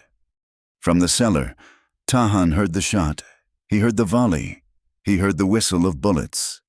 He could not stay. He burst from the cellar doors, pistol in hand, his face a mask of fury. Tahan, no, June screamed. One of Granger's men, seeing the fire from the house, let out a whoop. They are in the house, burn them out. He fired a shot, not at Tahan, but at the small, dry wooden barn. The bullet, or perhaps a burning piece of wadding, was all it took. The old wood, cured by a year of drought, seemed to explode. A tongue of orange flame licked up the side, and in seconds, the whole structure was smoking, the fire roaring in the dry air. June's mule, Samson, brayed in terror from inside, kicking at the walls. My mule, June cried, running from the porch. June, get back, Tahan yelled, grabbing her arm. They will burn him alive. Forget the mule, old Ben bellowed, his voice suddenly practical and loud. He was already yanking the long wooden watering trough from its supports. If that fire spreads, the house is next. And the well house, we need water. He was right. The wind was picking up, blowing sparks toward the cabin. Ben shoved the end of the trough toward the well. Pump! June, pump! Tahan saw the plan. He grabbed the other end of the trough, his wounded leg screaming in protest, and aimed it toward the burning barn. It was a small, fragile bridge of wood, a desperate, narrow path of hope. June ran to the pump and worked the handle, her movements frantic. Water gushed out, filling the trough, running in a weak stream toward the fire. The gunfire was chaotic. Granger's men were shooting at the rocks where the Comanche were hidden. The Comanche were not returning fire. They were protecting their wounded. A bullet whined past June's head, so close it tugged at her hair. Damn them, old Ben yelled, ducking as wood splintered off the well house. If they are shooting at me, or the well, they had better tell me so I can wear the lid as a hat. He and Tahan were trying to direct the pathetic stream of water onto the base of the fire, the smoke boiling around them, the heat intense. Then a new element appeared. A small wagon, pulled by a fast horse, came bumping and rattling over the plain. Not from the town, but from the crossroad. It did not stop. It drove straight into the yard, pulling up between the two warring lines. It was Sister Agnes. She was a small, fierce woman in a dark habit, a nursing nun who believed her faith was a better shield than any rifle. She jumped from the wagon, her medical bag in hand, before the horse had even stopped. She had heard the shooting. She ignored Granger. She ignored June. She saw the men huddled in the rocks by the creek. She saw a man was hurt. "God forgive you all," she snapped at the yard in general, and began to march, her black skirts kicking up dust, straight toward the Comanche position. "Sister, get back!" Granger screamed, his face white with panic. "They will kill you!" "This boy is wounded," she shouted back. "Not stopping, not even looking at him. He needs aid, not bullets." Kane Mercer, who had been watching the fire with a cold, satisfied expression, raised his rifle again. A nun was not part of his plan. He fired, not at her, but near her.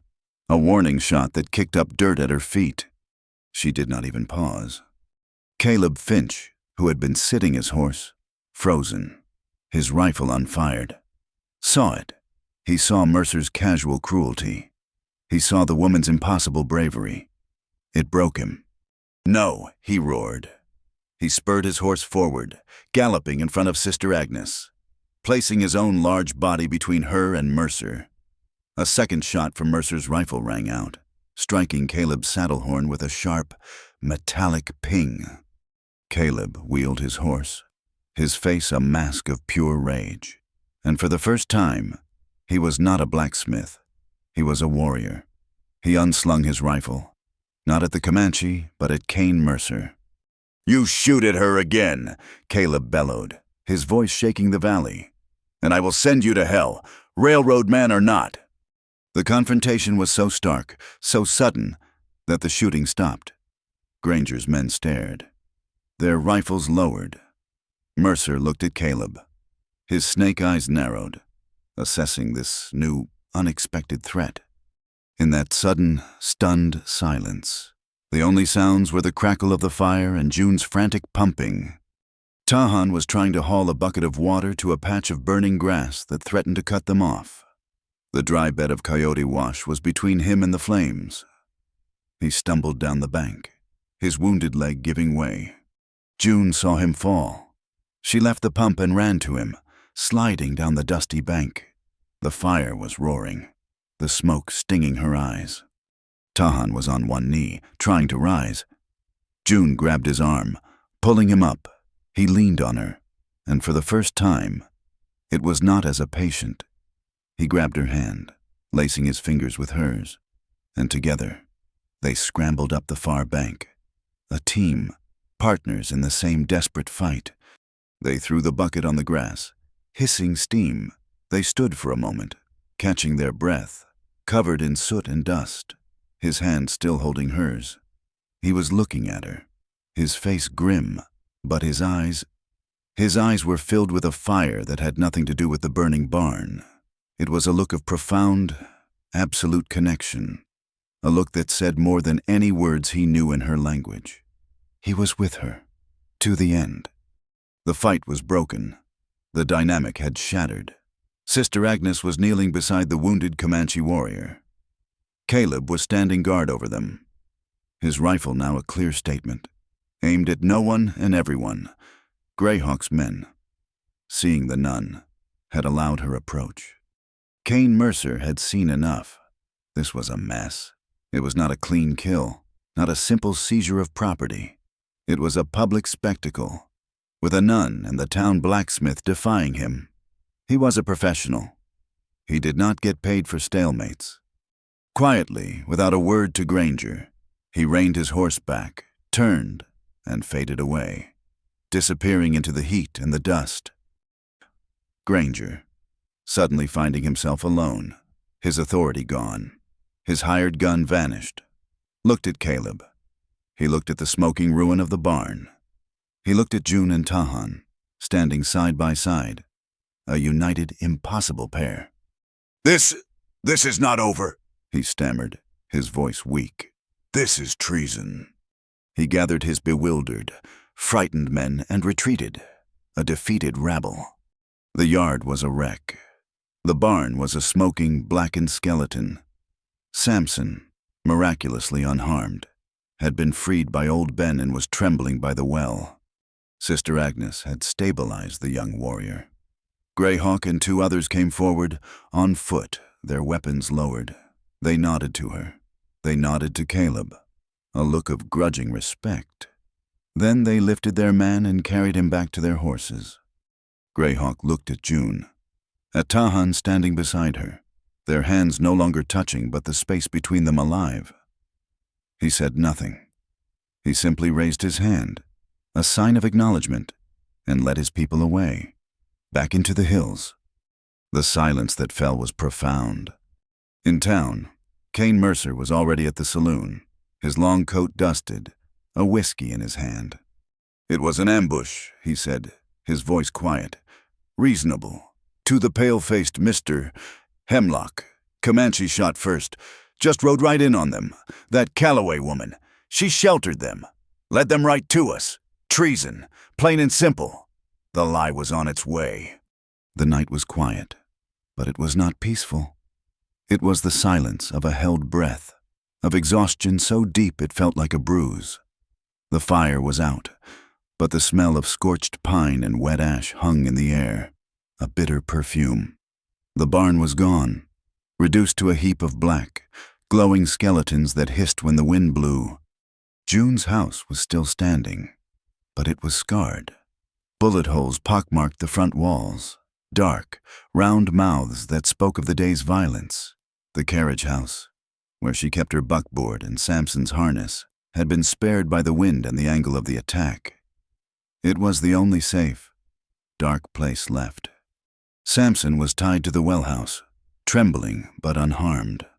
Old Ben had taken his wagon and mule, promising to tell Sister Agnes what had happened, to spread the truth, though June knew Kane Mercer's lie would be faster. She and Tahan were in the carriage house. The small space was crowded, smelling of old leather and dust. June lit a lantern and hung it on a harness hook, the low, golden light casting huge, soft shadows. They were both filthy, their skin streaked with soot, their clothes stiff with dried water and grime. They moved slowly, their bodies aching. The adrenaline that had carried them through the fight was gone, leaving a heavy, leaden weariness. Tahan leaned heavily against the wall, the pain in his leg, which he had ignored for hours, returning with a vengeance. He winced, his hand moving to his thigh. June saw the motion. She had a bucket of clean water from the well, the last one she had pumped before the fight. She soaked a rag and handed it to him. He took it, his eyes meeting hers, and began to wipe the soot from his face and hands. She did the same, the cool water a small blessing. They were quiet, the shared, simple act of washing a ritual that acknowledged all they had just survived. There were no words for it. He sat down heavily on a stack of old blankets, his legs stretched out, his face pale beneath the grime. June knelt in front of him, her own body protesting. "You were on it too long," she said, her voice quiet, rough with smoke. "The fire, running." He nodded, his jaw tight. She looked at the bandage on his thigh. It was a ruin, soaked with bloody water and pulled loose by his exertions. The laudanum was in the house, but she did not want to retrieve it. Not yet. "I have to change it," she said. "It will get sick again." He only watched her. The suspicion was gone, burned away by the fire. He was just Tahan now, and she was just June. She went to her buckboard and pulled a small wooden box from under the seat. It held clean strips of cloth, the last of her whiskey, and a jar of salve. She brought them back and knelt before him again. The silence in the small carriage house was absolute. It felt like they were the only two people left in the world. He began to speak, his voice low, his English careful. "My people," he said, looking at the lantern flame, "we are taught to trust what we see. The horse that carries you, the stone that holds the fire, the steel that holds an edge." He paused, trying to find the words. He looked at her. "We are taught to fight, to survive. We are not taught this," he gestured, a small motion of his hand, "to the space between them." "This," June asked, her hands resting on the pile of clean cloth. "Trust." "Trust," he agreed. "Yes, and—" He struggled, his brow furrowed. "The word your people use, it is a soft word. For women, for children, love." He said it as if it were a foreign object in his mouth. "It is not a word for a warrior. I grew up trusting only my tribe and steel, not love." June looked at him, at his strong, proud face, now weary and open in the dim light. She looked at the old, pale scars on his arms, at the new, raw wound on his leg. She understood. He was confessing his entire world to her. "The bandage is ruined," she said softly, her voice thick. "It will not hold." She reached for the knot, but it was buried under the tight wrap of his buckskin leggings. The only way to secure a new, thick compress was to bind it high on his hip, and his belt was in the way. It was a thick, leather belt, holding his knife sheath in a small pouch. It was the last piece of his warrior's armor. "I need—" June's voice faltered. "I need this off. To wrap the bandage tight, to get it flat." He did not move. He did not speak. He just watched her, his black eyes luminous, giving her a permission he did not know how to voice. June's hands moved to the heavy, worn buckle. They were shaking, not from fear, from exhaustion, from the weight of the day, from the tremor of this new, terrifying intimacy. Her fingers, stained with soot, fumbled with the stiff leather and the cold metal. She could feel the heat of his skin through his clothes. She could smell the smoke and sweat, and the man himself. She kept her eyes on her hands, on the buckle, because she could not, for a moment, look at his face. The air in the carriage house was too thick to breathe. The belt came free. The leather slid from the loops. She set it aside, along with his knife, on the floor beside her. It felt like a surrender, a shared one. She carefully unwrapped the old, soiled bandage, her touch as gentle as she could make it. The wound was raw and swollen, an angry red in the lantern light. He did not hiss, did not pull away. He just sat, still as stone, letting her tend to him. She cleaned the wound with the last of the whiskey. He tensed, a muscle jumping in his jaw, but he remained silent. She applied the salve, then took a thick, clean pad of cloth and pressed it into place. "It needs to be tight," she whispered. She began to wrap the new bandage, winding it up his thigh and around his hip. To hold the compress secure, she had to lean close, her hair brushing his shoulder. She could feel his breath, slow and steady. On her cheek, she saw the old scars on his side, stories of other fights, other wounds. But this, she knew, was the deepest one. She finished wrapping, holding the end of the cloth in place. She looked at him, her eyes, smarting from the smoke, met his. He was watching her with a raw, unguarded intensity that stole her breath. He had trusted her with his life. Now he was trusting her with himself. She did not smile. Her face was grave, her voice a low, steady murmur that was only for him. A young Comanche never believed in love until she undid his belt and said, "Now you do." He did not move. He did not breathe. Her words hung in the warm, close air, a statement of fact, a truth that had just been born between them. He did not understand the word. He understood the act. He understood the shaking of her hands. He understood the look in her eyes. He understood that she had seen him, all of him, and had not turned away. This was a trust deeper than steel. a bond stronger than tribe. Slowly, his hand, the one that had held a pistol against her, the one that had fought the fire, came up. He did not touch her face, not yet. He just brushed his rough fingers against a strand of her hair that had fallen loose. Tucking it back, it was a gesture of impossible, profound tenderness. The moment was too heavy. It was a breaking point. June's hands were still resting on the bandage, on his hip. She needed to tie it off. "This will not hold," she said, her voice catching. She looked at the belt lying on the floor. She picked it up. "I need to use this." She looped the end of the thick leather strap and used it to cinch the bandage tight, to act as a brace, holding the compress firmly against the wound. She pulled it snug, her motions practical again, her nursing instincts taking over. A small smile, a ghost of one, touched her lips. "What kind of warrior?" she murmured, more to herself than to him. "Lets me use his own belt to tie him up." He was still watching her, the wonder in his eyes unhidden.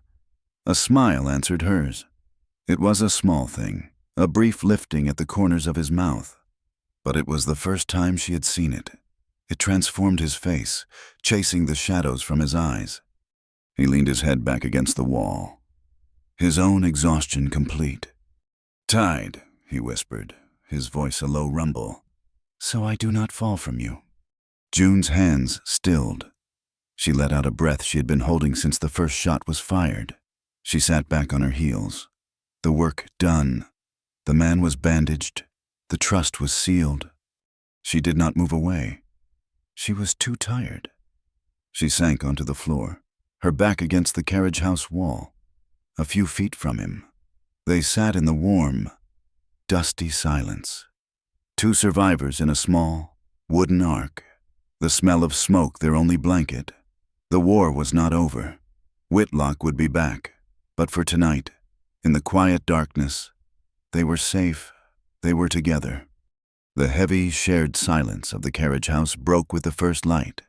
It was not a rooster that woke them, but a woman's scream. It was sharp, terrified, and cut short. Tahan was on his feet in an instant, the pain in his leg forgotten. He grabbed his pistol, his belt still looped on the floor. June was right behind him, her heart seizing. They burst out of the carriage house into the gray, dusty dawn. On the ridge, Greyhawk and his men were already on their horses, but they were not moving. They were watching a point down the valley, near the creek bed. Kane Mercer was there, on his horse. He was not alone. He had one arm locked around the throat of a young Comanche woman, holding her in front of him on the saddle as a human shield. She was struggling, her feet kicking. "Little Sparrow?" Tahan breathed, his voice a low, terrible sound. It was his cousin. She must have been coming to check on them, to see the aftermath of the fire, and Mercer had been waiting. This changes the terms. Mercer's voice, unlike Granger's, was calm and carried easily. He had a white kerchief tied to his saddle horn, a mockery of truce. No more games, no more siege. Greyhawk rode his horse down the slope, his face a mask of stone. He stopped 100 yards away. "You have no honor. I have leverage." Mercer called back. "Which is better? I want the warrior. Tahan, you bring him to me. In exchange, she lives." "My nephew for my niece," Greyhawk said, the words tasting like ash. "That is the trade," Mercer agreed. "Sundown, at the Organ Needles. You will bring him. You will come alone." He wheeled his horse, the girl still struggling, and galloped away, his 5 men fanning out behind him like a dark tail. As if summoned by the act, a new cloud of dust rose from the direction of town. It was Granger, Old Ben, and Caleb, along with 6 armed guards. But this time, Granger was not blustering. He looked pale, but triumphant. He was holding a new piece of paper. "This is it, June," Granger said, his voice shaking with a new, official power. "Word came from the territorial marshal, on account of your collaboration and the ongoing hostile presence. The well is hereby declared a strategic asset. It is under military protection, temporarily, of all course. He did not have to fight her. He just handed the paper to one of his men, who walked over and nailed it to the well house. Two of the guards, men June did not recognize, took up positions, their rifles gleaming. They were not railroad men, they were hired militia. June was checkmated. Her land was occupied. Tahan was hunted. And now, Little Sparrow was a hostage. Old Ben spat in the dust, so he uses a girl as a shield, and the law rewards him by taking your water. That sounds about right. Tahan had said nothing. He was watching the space where Mercer had disappeared. He looked at Greyhawk, who was still sitting his horse, his head bowed. The trap was perfect. "I will go," Tahan said. "No," June said, her hand grabbing his arm. "You go. He kills you both. A man like Mercer does not honor a trade." "She is my blood," Tahan said, his voice flat. "Then we get her back," June said, her mind racing, but not that way. The sky, which had been a clear, pale gray, was beginning to change. The wind was picking up, not in a low moan, but in sharp, high-pitched whistles. The sun, as it rose, was a dull, reddish circle behind a thickening yellow haze. "A duster," old Ben muttered, pulling his hat low. "That is all we needed." Greyhawk rode over, his face grim. He said, "The organ needles. That is a bad place. A box canyon. A place for an ambush." "He will not expect us in this," June said, the wind whipping her hair across her face, stinging her skin with grit. "We have to go, now." Caleb Finch had not spoken. He had been watching June, his face a picture of torment. He had stood against Mercer, but he had not stopped him. He had not saved anyone. "June," he said, his voice low and rough. I have to tell you, Mercer, he is not just 6 men." June looked at him. "What do you mean?" "Whitlock. He has a boxcar, an old one, on the abandoned spur line 2 miles east. I saw it. I thought it was just supplies." Caleb's voice dropped. "It is not. It is an armory. Rifles, cases of ammunition, and dynamite." June's blood ran cold. Whitlock was not just clearing a path, he was prepared to wage a private war. "And something else," Caleb said, his shame so thick it was hard for him to speak. "For the railroad footings, they were storing quicklime. In my smithy, sacks of it." June stared at him. Quicklime. Her mind flashed to a memory her father, using it to clear a stump, the acrid steam when it got wet. "Caleb," she said, her voice suddenly sharp. "Where is that lime right now?" "In the smithy, in the back." "Why?" "We are not trading Tahan," June said, her plan forming, desperate and sharp as broken glass. "We are trading water. Or at least the promise of water." She looked at Tahan and Greyhawk. "He is thirsty. His men are thirsty. We are all thirsty. This storm, it is our only cover." The storm hit them like a physical blow. The world dissolved into a howling, suffocating, yellow-brown chaos. The sun was gone. The air was a thick, moving wall of sand. They could not see 10 feet. They moved as a single huddled June, Tahan, and old Ben in the buckboard, which was now loaded with the heavy, canvas sacks of quicklime from Caleb's smithy, hidden under empty, clattering water barrels. Caleb, Greyhawk, and 2 of his most trusted warriors rode alongside, their heads down, kerchiefs pulled over their faces. They did not aim for the organ needles. They aimed for the shelter of them, a cluster of sharp granite spires that rose from the desert floor, a natural fortress. They found a deep cut between 2 of the rocks, a small pocket of relative calm, and huddled. Horses and humans pressed together for warmth and to breathe. The storm howled for hours. It was a living thing, a screaming, blind giant. There was no day, there was no night. There was only the wind and the sand that got into their eyes, their mouths, their lungs. And then there was the thirst. They had brought 4 canteens between them. The grit in the air made them cough, made their throats raw. The water was gone by what should have been mid-afternoon. "Water," Tahan whispered, his lips cracked, handing the empty canteen back to June. Old Ben, his face a mask of yellow dust, tried to spit but could not. He just made a dry, scraping sound. "Well," he croaked, his voice barely audible over the wind, "if I die of thirst, I bequeath the well to Whitlock, so he can drink sand." Caleb was checking his rifle, keeping the action covered with a cloth. "Mercer is out here, too. He is trapped, just like us." "But he has the girl," Greyhawk said, his voice a low rumble of pain. "And she has no water."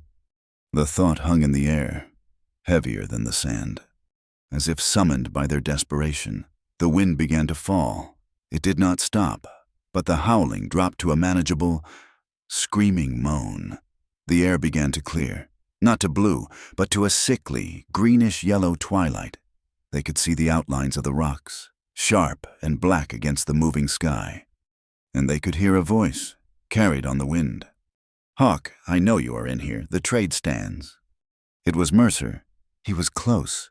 His group was also using the rocks for shelter, perhaps only a few hundred yards away. "He is thirsty, too," June whispered. Or he would not be shouting. He would be waiting. "We go," Tahan said, getting to his feet, his pistol in his hand. "Wait," June said. She put her hand on his chest. "The plan. My plan. It is our only chance." She looked at Greyhawk. "You have to trust me." Greyhawk looked at this small, fierce woman, her face streaked with dust, her eyes burning with a desperate intelligence. He gave a single, sharp nod. June drove the buckboard out of the cut, the wheels sinking in the fresh-piled sand. Old Ben sat beside her, his rifle across his lap. Tahan, Greyhawk, and Caleb fanned out behind, hidden in the rocks, moving from shadow to shadow. They found Mercer in a clearing, a natural bowl shielded by the granite spires. His 5 men were there, their horses looking miserable. Little Sparrow was on the ground, her hands tied, her face pale but defiant. "So," Mercer said, his voice slick. He smiled when he saw the buckboard and the barrels. "You came to your senses. Smart. The warrior for the girl, and the water." "The girl first," June said, her voice a dry croak. "No," Mercer said, his eyes on the barrels. "The water. I am not a fool. Push the wagon over. My men will check it."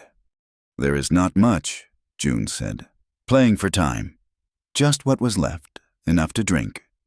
"Push it," he ordered. June clucked to the mules, and the wagon rolled slowly into the center of the clearing. Mercer sent 2 of his men forward. They approached the wagon, their rifles raised, their eyes on the barrels. "It is just water, I tell you," Old Ben called out, his voice quah. "But there are sacks of something packed around them." "It is feed," June lied, to keep them from splitting. The men reached the wagon. One of them holstered his rifle and put his hand on a barrel, ready to check it. The other one kicked one of the heavy canvas sacks. "Now!" Ben June screamed. June and Old Ben did not reach for guns. They reached for the last 2 canteens at their feet, the ones they had saved, the ones filled with the last of June's well water. They threw them.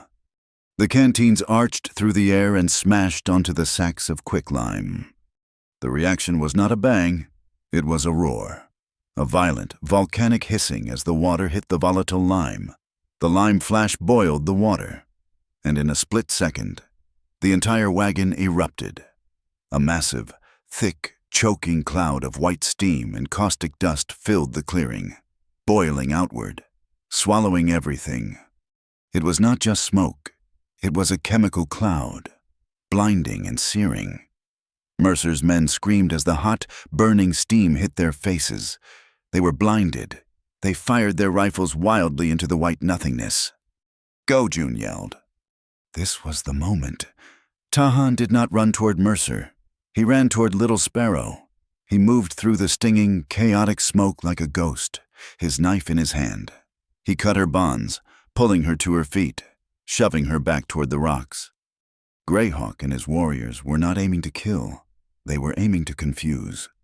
Arrows hissed into the cloud, thudding into the ground, into the horses, adding to the panic. Caleb, from his high vantage point, did not fire at a man.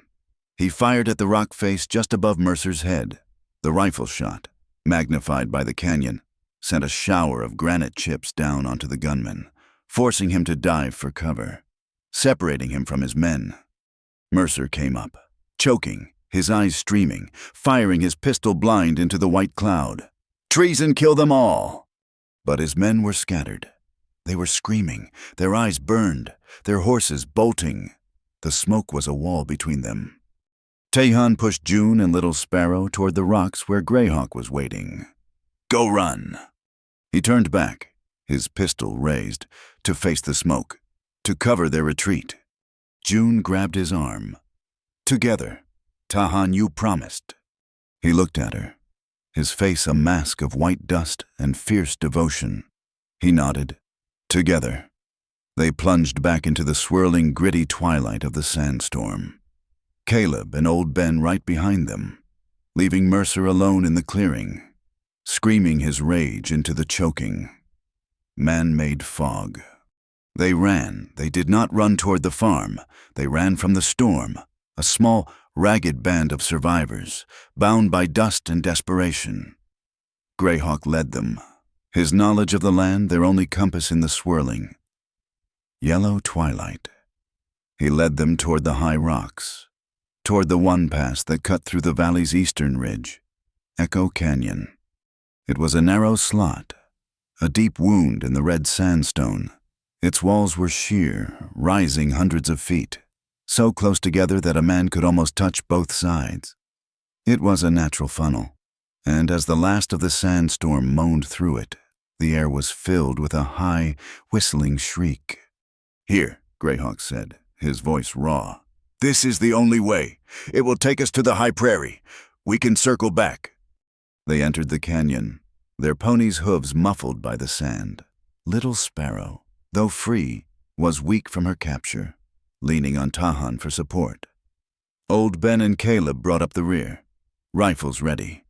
June was in the middle, her exhaustion so profound she was moving in a dream. They were halfway through when the first shot rang out. The sound did not just happen, it exploded, bouncing from wall to wall, multiplying into a deafening cascade of noise. A bullet chip flew from the rock near June's head. Ambush, Caleb roared, shoving her against the wall. "He is on the rim," Tahan yelled, his eyes scanning the high, narrow strip of sky above them. Kane Mercer's laugh echoed down. It seemed to come from everywhere.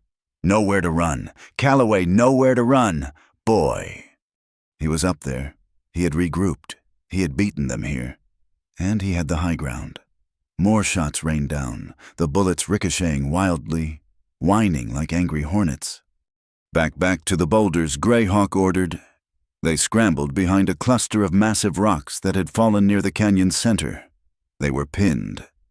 "He has the dynamite," Caleb said, his voice grim, checking his rifle. "From the boxcar. He has got all of it." "We are trapped," Old Ben said, wiping grime from his face. "He can just sit up there and drop rocks on us. Or worse." "No," Caleb said. He was breathing hard, not from fear, but from a decision. "You do not understand." He reached inside his heavy canvas shirt and pulled out a packet, wrapped in oilcloth. I was in the smithy, before the fire. Granger and Whitlock. They came. They thought I was one of them. They were drunk, celebrating." He unfolded the packet. It was a single sheet of paper, a formal contract. "Whitlock gets the water rights. Clear title, for $1. Caleb read, his voice shaking with rage. "Granger gets the mayorship, for life, and $1,000. Mercer, he gets $500, for the permanent removal of all native obstacles." They signed it, all three of them. June took the paper. Her hands were steady. This was it, the root of all of it, the lie, in black and white. A testament, a new voice said. They all spun. Sister Agnes was there, at the mouth of the canyon, her small wagon blocking the entrance. She had followed them. She had seen them enter. I heard the shots, she said, her face calm. She walked toward them, ignoring the danger. The Lord provides, and sometimes so does the devil. She looked at the paper in June's hand. That is a confession, my child, a legal relic. She took it from June, folded it, and placed it deep within the folds of her black habit. I will be its witness, God's witness. Mercer's voice boomed again, amplified by the rocks. Send out the woman. Calloway, send out the Comanche, or I will bury you all in this canyon. June looked at Tahan. The echoes? He cannot tell how many we are. He just hears noise. Greyhawk understood. He nodded to his two warriors. Move, call, make him hunt shadows. The two men melted into the rocks, and a moment later, a war cry erupted. First from the left, then the right. The canyon multiplied the sounds, making two men sound like 20. Mercer, furious, fired into the shadows. Tricks I have more than tricks. He is watching the noise. Tahan whispered to June, he is not watching the walls. He pointed up to a narrow chimney in the rock face, a vertical crack barely wide enough for a man. I can climb. Get behind him. It is too dangerous, June said. It is the only way. He looked at Greyhawk. Keep him busy. Greyhawk nodded. I will hold the canyon mouth. He will not escape. Tahan stripped off his torn shirt. He was a creature of the rock, muscle and shadow. He began to climb, his moccasins finding holds June could not even see. Mercer was growing frantic. The echoes were confusing him. Show yourselves, cowards! He appeared on the rim, a dark silhouette against the sky. He was holding a stick of dynamite. The fuse lit. Here's my answer. He was about to throw it down, directly on top of the boulder where June, Caleb, and Ben were hiding. June saw him, and she saw something else. Next to him, on the edge of the cliff, was the open crate, the rest of the dynamite. It was held in place by a simple rope tied to an outcropping. Caleb, your rifle, she commanded. Caleb did not hesitate. He handed it to her. June was not a marksman, but she had a steady hand. She rested the heavy barrel on the boulder. She did not aim at Mercer. She aimed at the rope. Mercer laughed, holding the sparkling fuse. June fired. The shot echoed. A sharp crack. The bullet hit the rock near the rope. Mercer flinched. You missed, woman, he bellowed. June ignored him. She took a breath. She let it out. She squeezed the trigger again. The rope snapped. For a second, nothing happened. Then, the heavy crate of dynamite teetered and fell. It did not explode. It smashed onto the ledge, 10 feet from Mercer, showering him with splintered wood and scattering the dynamite sticks. More importantly, it triggered a slide. The entire ledge of loose scree and rock where Mercer was standing gave way. With a roar, a curtain of dust and stone fell into the canyon. Not on them, but in front of them, creating a massive, choking screen. Mercer was trapped on the rim, his escape route cut off by the slide. Just as the dust cleared, Tahan hauled himself over the edge. He was on the rim. He and Mercer were face to face, separated by 20 yards of shattered rock. Mercer, his face a mask of black dust, snarled. He raised his pistol. Tahan did not wait. He fired.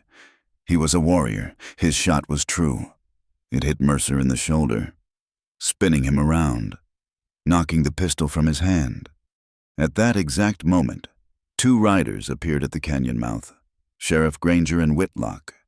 They had followed Sister Agnes, drawn to the final, inevitable confrontation. They saw Mercer, wounded. They saw Tahan on the rim. They saw Sister Agnes, standing by the boulder, her hand on her habit. "He has failed," Whitlock said, his voice a venomous hiss. "Kill them all, Mercer! The contract is void if you fail." Mercer, hearing his master's voice, and was consumed with rage. He was trapped. He was wounded. He saw June, who had started it all, scrambling up the rock slide, trying to get to Tahan. Mercer pulled a second, smaller pistol from his boot. He saw June. "You! It was always you," he screamed.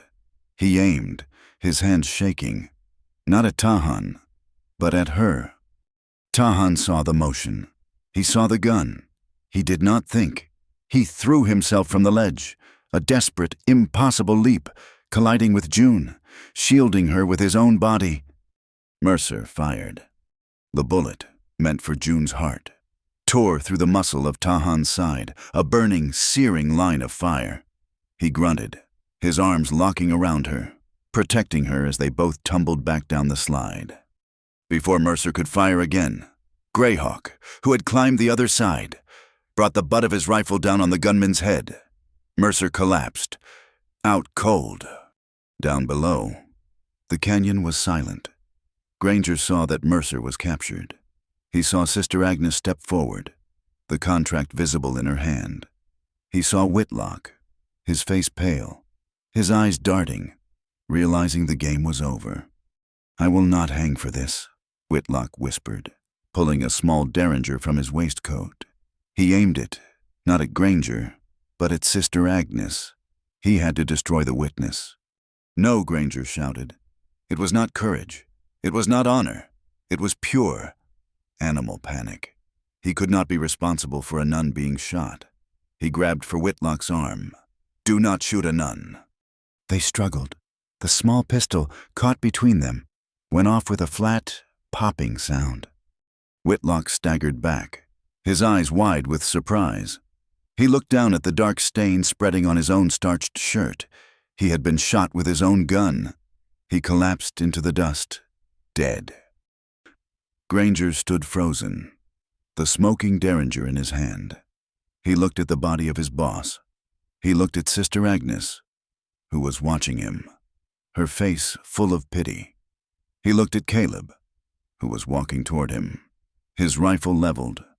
He looked at Greyhawk's warriors, who were now at the canyon mouth. I tried to stop him," Granger stammered. "His authority, his life, dissolving. It was an accident." "You surely did. Eli," old Ben said, walking over. "You stopped him for good." On the rock slide, June was holding Tahan. Blood was soaking his side. "You are hurt," she whispered, her hands pressing against the wound. "It is a scratch," he breathed, his voice tight with pain. He looked at her, his eyes intense. "You climbed." "You jumped," she said, her voice breaking.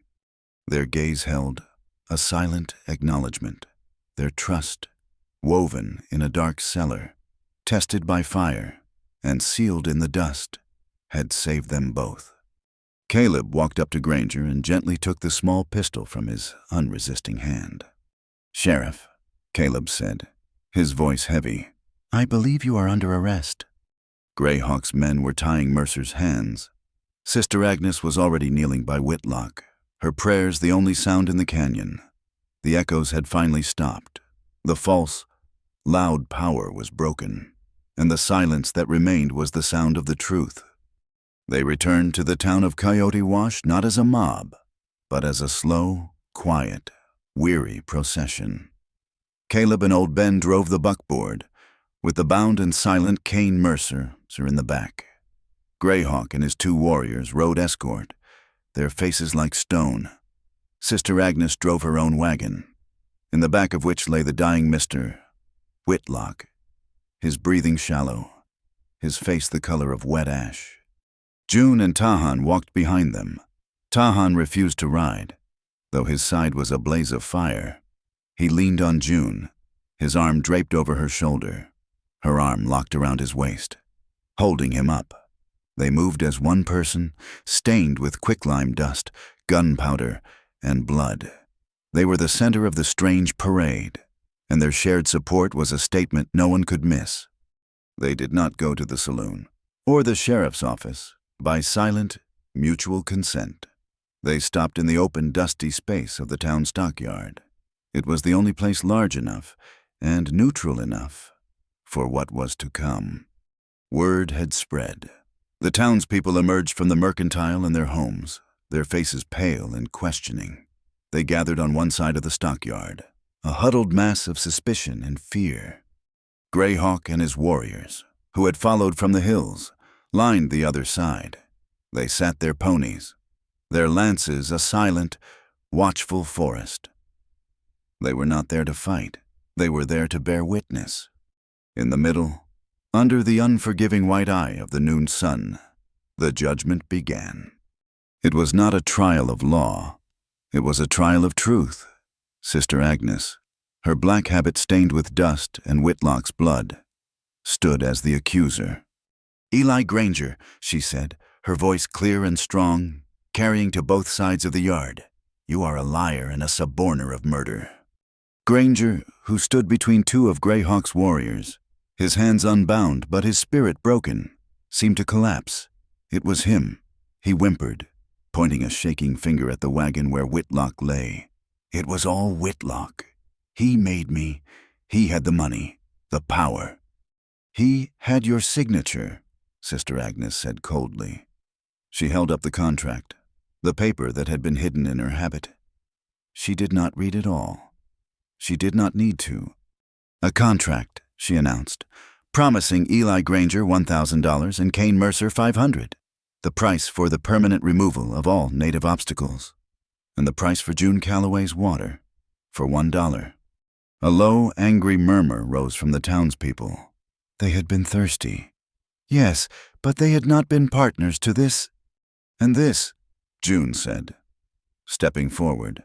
Tahan stood beside her, his hand resting on her shoulder for balance. She held up the tattered, red-sealed wanted poster. This was his warrant. She walked to Whitlock's body. Mercer's captured pistol was on the wagon seat. She used its barrel to rifle through the dead man's waistcoat, pulling out the heavy, brass seal. She held it up. The railroad seal. The same one. He made his own law to murder a man, and Eli Granger enforced it. Caleb Finch stepped forward, his face a mask of shame. "I saw them," he said, his voice a low rumble. "I saw them sign it, in my own smithy. They were drinking, laughing. They spoke of the boxcar, the one full of rifles and dynamite. They called it clearing the line. They thought I was one of them." He looked at June. "I am sorry. I was a coward. I should have spoken sooner." The evidence was absolute. It was a chain forged of greed, linking them all. Granger fell to his knees. "I did not want to. I just wanted the town to grow. The railroad. He promised." "He promised you profit," old Ben said, his voice like gravel. He walked over to Granger and, with a look of profound disgust, he unpinned the silver star from Granger's vest. He did not keep it. He threw it in the dust. "You are not fit to wear it. You are not even fit to drink with—" "What about him?" one of the townsmen yelled, pointing at Mercer, who stood straight and proud, his face a mask of cold fury, his hands tied. "He is the one who fired first. He killed that boy." Greyhawk's voice cut through the air. "He is a man with no tribe. He has no honor.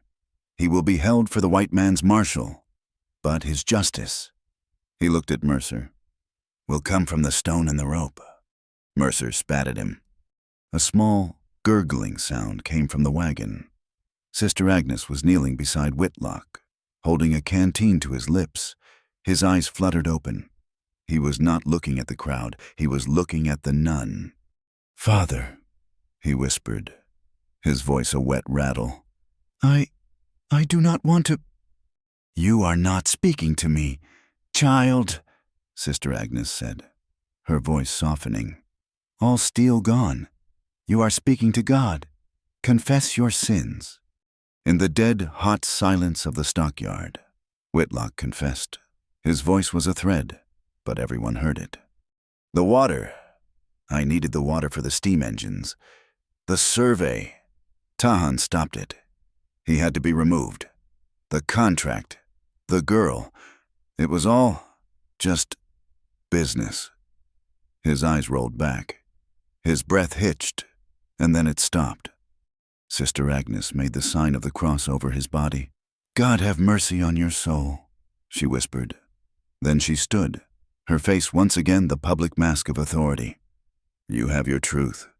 Eli Granger and Kane Mercer will be held in the smithy until the territorial marshal arrives.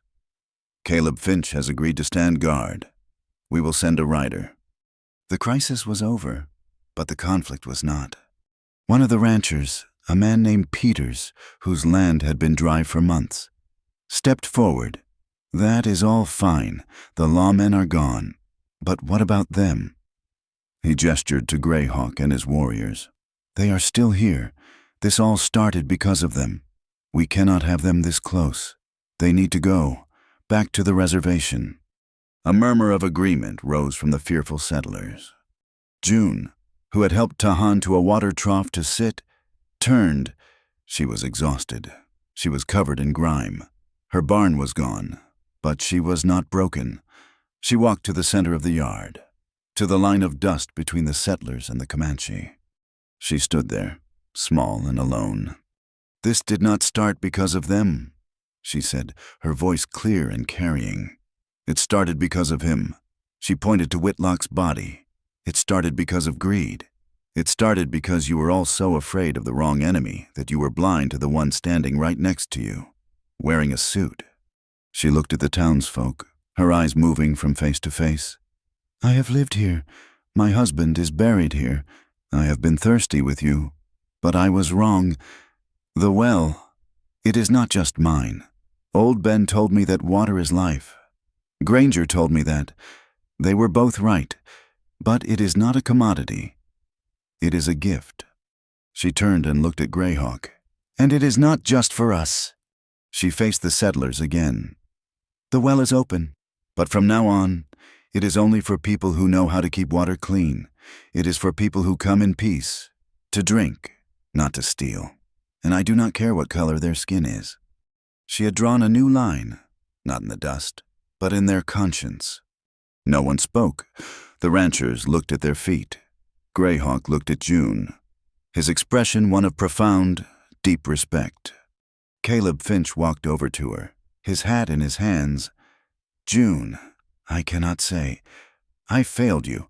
I failed Thomas's memory. I was weak." June looked at him, at his tormented face. She saw the man she had almost married, and the man he had become. "You were afraid, Caleb, we all were. But you stood up in the end. You told the truth. That is not weakness." Can I, he stammered. "Can I make it right?" "You can," she said gently, "but you cannot come back. That time is gone, for both of us." He nodded, the last hope dying in his eyes, replaced by a quiet acceptance. "I know." He looked toward his smithy, where Granger and Mercer were being led. "I will open the forge. I will shoe any horse, any man's, if they will have me." "That is a good start," June said. Greyhawk dismounted and walked toward Tahan. He looked at his nephew, at the woman who stood beside him, her hand resting on his uninjured shoulder. He looked at the new wound in Tahan's side, and the old one on his leg, and the trust in his eyes. "You chose," Greyhawk said in his own language, his voice soft. "You chose to stay with her. You fought for her water." "I fought for our water," Tahan replied, his voice firm. "She stood for me when I was weak. I stood for her when she was attacked." "Your choice was wise," Greyhawk said. He nodded, a deep sign of respect. She has a warrior's heart, and she speaks the truth. The tribe will honor her. We will negotiate for the water, in peace. The tension in the yard finally broke. It was over. The warriors turned their ponies and rode, not as a threat, but as neighbors, back to the hills. The settlers, murmuring, dispersed, heading back to their homes, their minds full of what they had seen. Old Ben, Sister Agnes and Caleb were left with June and Tahan. "Well," old Ben said, wiping his brow, "that was more excitement than I have had in 20 years. And I am even thirstier than when I started." He looked at the well house, at the bullet holes, at the official notice Granger had nailed to it. He walked over and ripped the paper off. "This thing is an eyesore," he said. He looked at the scarred, splintered door. "It needs a new cover, a proper one." Caleb nodded. "I will make it, tonight." He went to his smithy and the town for the first time in weeks, heard the steady, peaceful ring of a hammer on an anvil, not for war, but for mending. He worked all night. By morning, he had built a new, thick, beautiful well cover from cured pine. He brought it to the farm. June and Tahan were there, cleaning the wreckage of the fire. Caleb set the new cover in place. It was perfect, and on its face, he had carved 2 deep symbols, side by side. One was the outline of a running, free Comanche pony. The other was a heavy, strong blacksmith's horseshoe, a promise, a shared commitment. Old Ben came by, his mule in tow. He looked at the well, at the new cover. He looked at June and Tahan, who were standing close, their shoulders almost touching. "Well now," Ben cackled, "that is a fine piece of work." He pumped a bucket of water, drank deeply, and sighed. "From now on, I am instituting a tax." June raised an eyebrow. "A tax?" "A smile tax," Ben said, his eyes twinkling. "This water is free, but anyone who comes to this well, settler or Comanche, and draws a bucket without smiling at whoever is here, they have to listen to me complain about my back for an hour." June laughed. It was a real laugh, clean and bright as the water itself. "That is a steep price." "Ben, it is a fair one," he said. He tipped his hat and led his mule away, his cackle floating back on the warm, peaceful air. The dust settled. The sound of the final gunshot in Echo Canyon had been the full stop on a long, bloody sentence. The return to Coyote Wash was not a victory parade. It was a reckoning. The United States Marshal arrived 2 days later, a tall, tired man who had seen too much. He came not with a posse, but with a judge and 2 deputies. He had been chasing rumors of the railroad's private army for months. He found Granger and Mercer locked in Caleb's smithy, the contract held as a sacred object by Sister Agnes, and the body of Whitlock buried in a simple pine box. The trial was held in the stockyard, the same place the truth had first been exposed. It was a formal proceeding this time under the authority of the United States Territory of New Mexico. The judge, a man with a face like worn leather, listened. He heard Sister Agnes read the contract into the official record. He heard Caleb Finch, his voice steady, describe the meeting in his smithy. He heard old Ben, with grim satisfaction, describe the ambush at the well. He heard Greyhawk, who came not as a warrior but as a leader, speak of the false wanted poster and the kidnapping of Little Sparrow. Kane Mercer said nothing. He stood in his chains, his eyes full of a cold, pure hatred. Eli Granger wept, a broken, hollowed-out man, blaming the devil, blaming the whiskey, blaming Whitlock. The judgment was swift. The evidence was irrefutable. The contract, the brass seal, and the testimony of a nun were a perfect, closed loop. Mercer was sentenced to hang for murder and kidnapping. Granger was sentenced to 20 years hard labor in the territorial prison for conspiracy, attempted murder, and abrogation of his oath. Then the judge turned to the matter of the well. He looked at June, who stood with Tahan at her side. Tahan was healing, the bullet from Mercer's gun having passed clean through the flesh of his side, another scar to add to his collection. The judge looked at the new well cover, the one with the carved pony and horseshoe. He read the local agreement June, Caleb, and Greyhawk had written, the one guaranteeing water access for all peaceful parties, settler and Comanche, in exchange for fair trade. The judge nodded.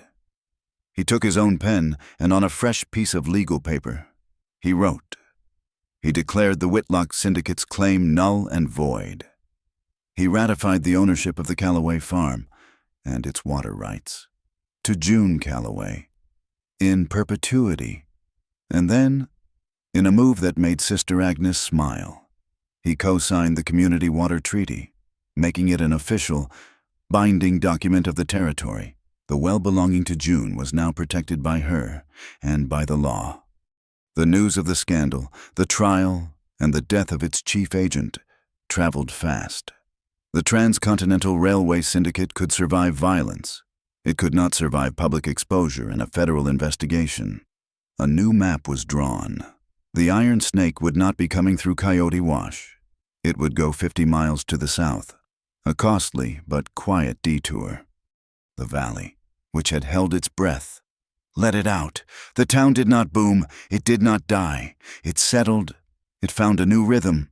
The railroad's abandonment meant the get-rich dreams were gone. In their place, something slower and more durable grew.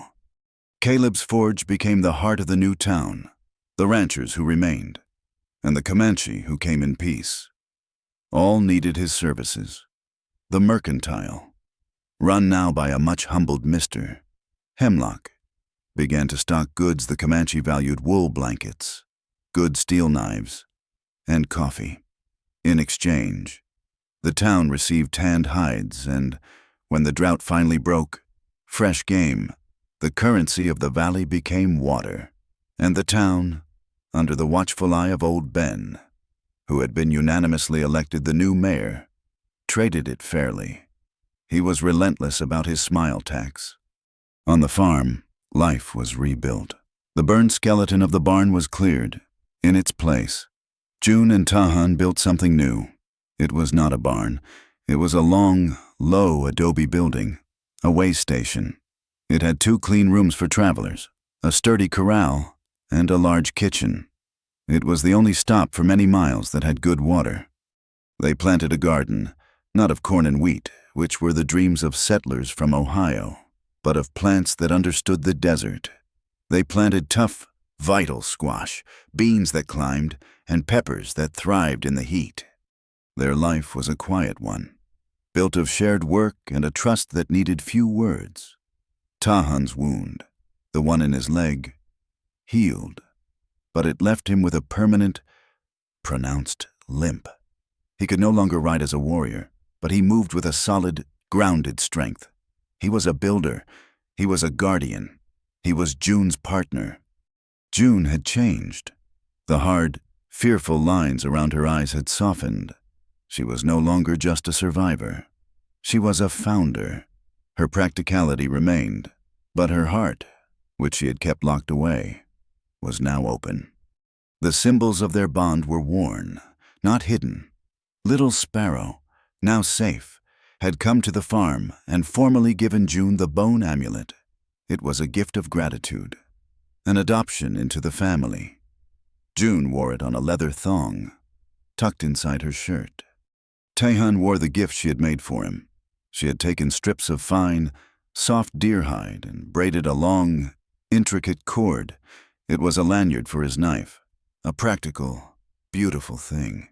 He wore it looped on his belt, the one she had once undone, a constant, physical touch from her. One day, old Ben rode out, his mule looking spry. He was carrying a letter, an official one, with a seal from Washington City. It was from the Bureau of Indian Affairs. The judge, it seemed, had sent a full report. The letter was formal, full of bureaucratic language, but its meaning was clear. The Coyote Wash Water Agreement was being studied. It was being held up as a possible model, a program for how settlers and tribes might share the most precious resource of all, without bloodshed. Their small, backyard justice had sent ripples all the way to the capital. That evening, June and Tahan stood by the well. The day's work was done. The air was cool, the sky a deep, bruised purple. The first stars were out. They stood side by side, in the comfortable silence of 2 people who know each other completely. Tahan took the bucket and lowered it, the rope whispering over the wood. He drew up the water, cold and clear. He set the heavy bucket on the rim, on the new carved cover. They both leaned over, a simple, shared habit, to look into the water, in the still, dark mirror of the surface. Their two reflections looked back, a man and a woman, one Comanche, one settler. Two faces side by side, contained in the same circle, a complete picture. June smiled. She looked up from the water to the vast, open sky. The high, thin clouds were catching the last of the light, turning a pale, hopeful pink. She said she had been thinking, if the clouds knew how to sign their names, she would find a way to make them co-owners of the well, too. Thank you for listening to this story. We would love to hear where you are tuning in from, so please drop a comment below and connect with other listeners. If you enjoyed our tale, please subscribe to Wild West Tales, like this video, and give it a boost by pressing the hype button so more people can discover this story.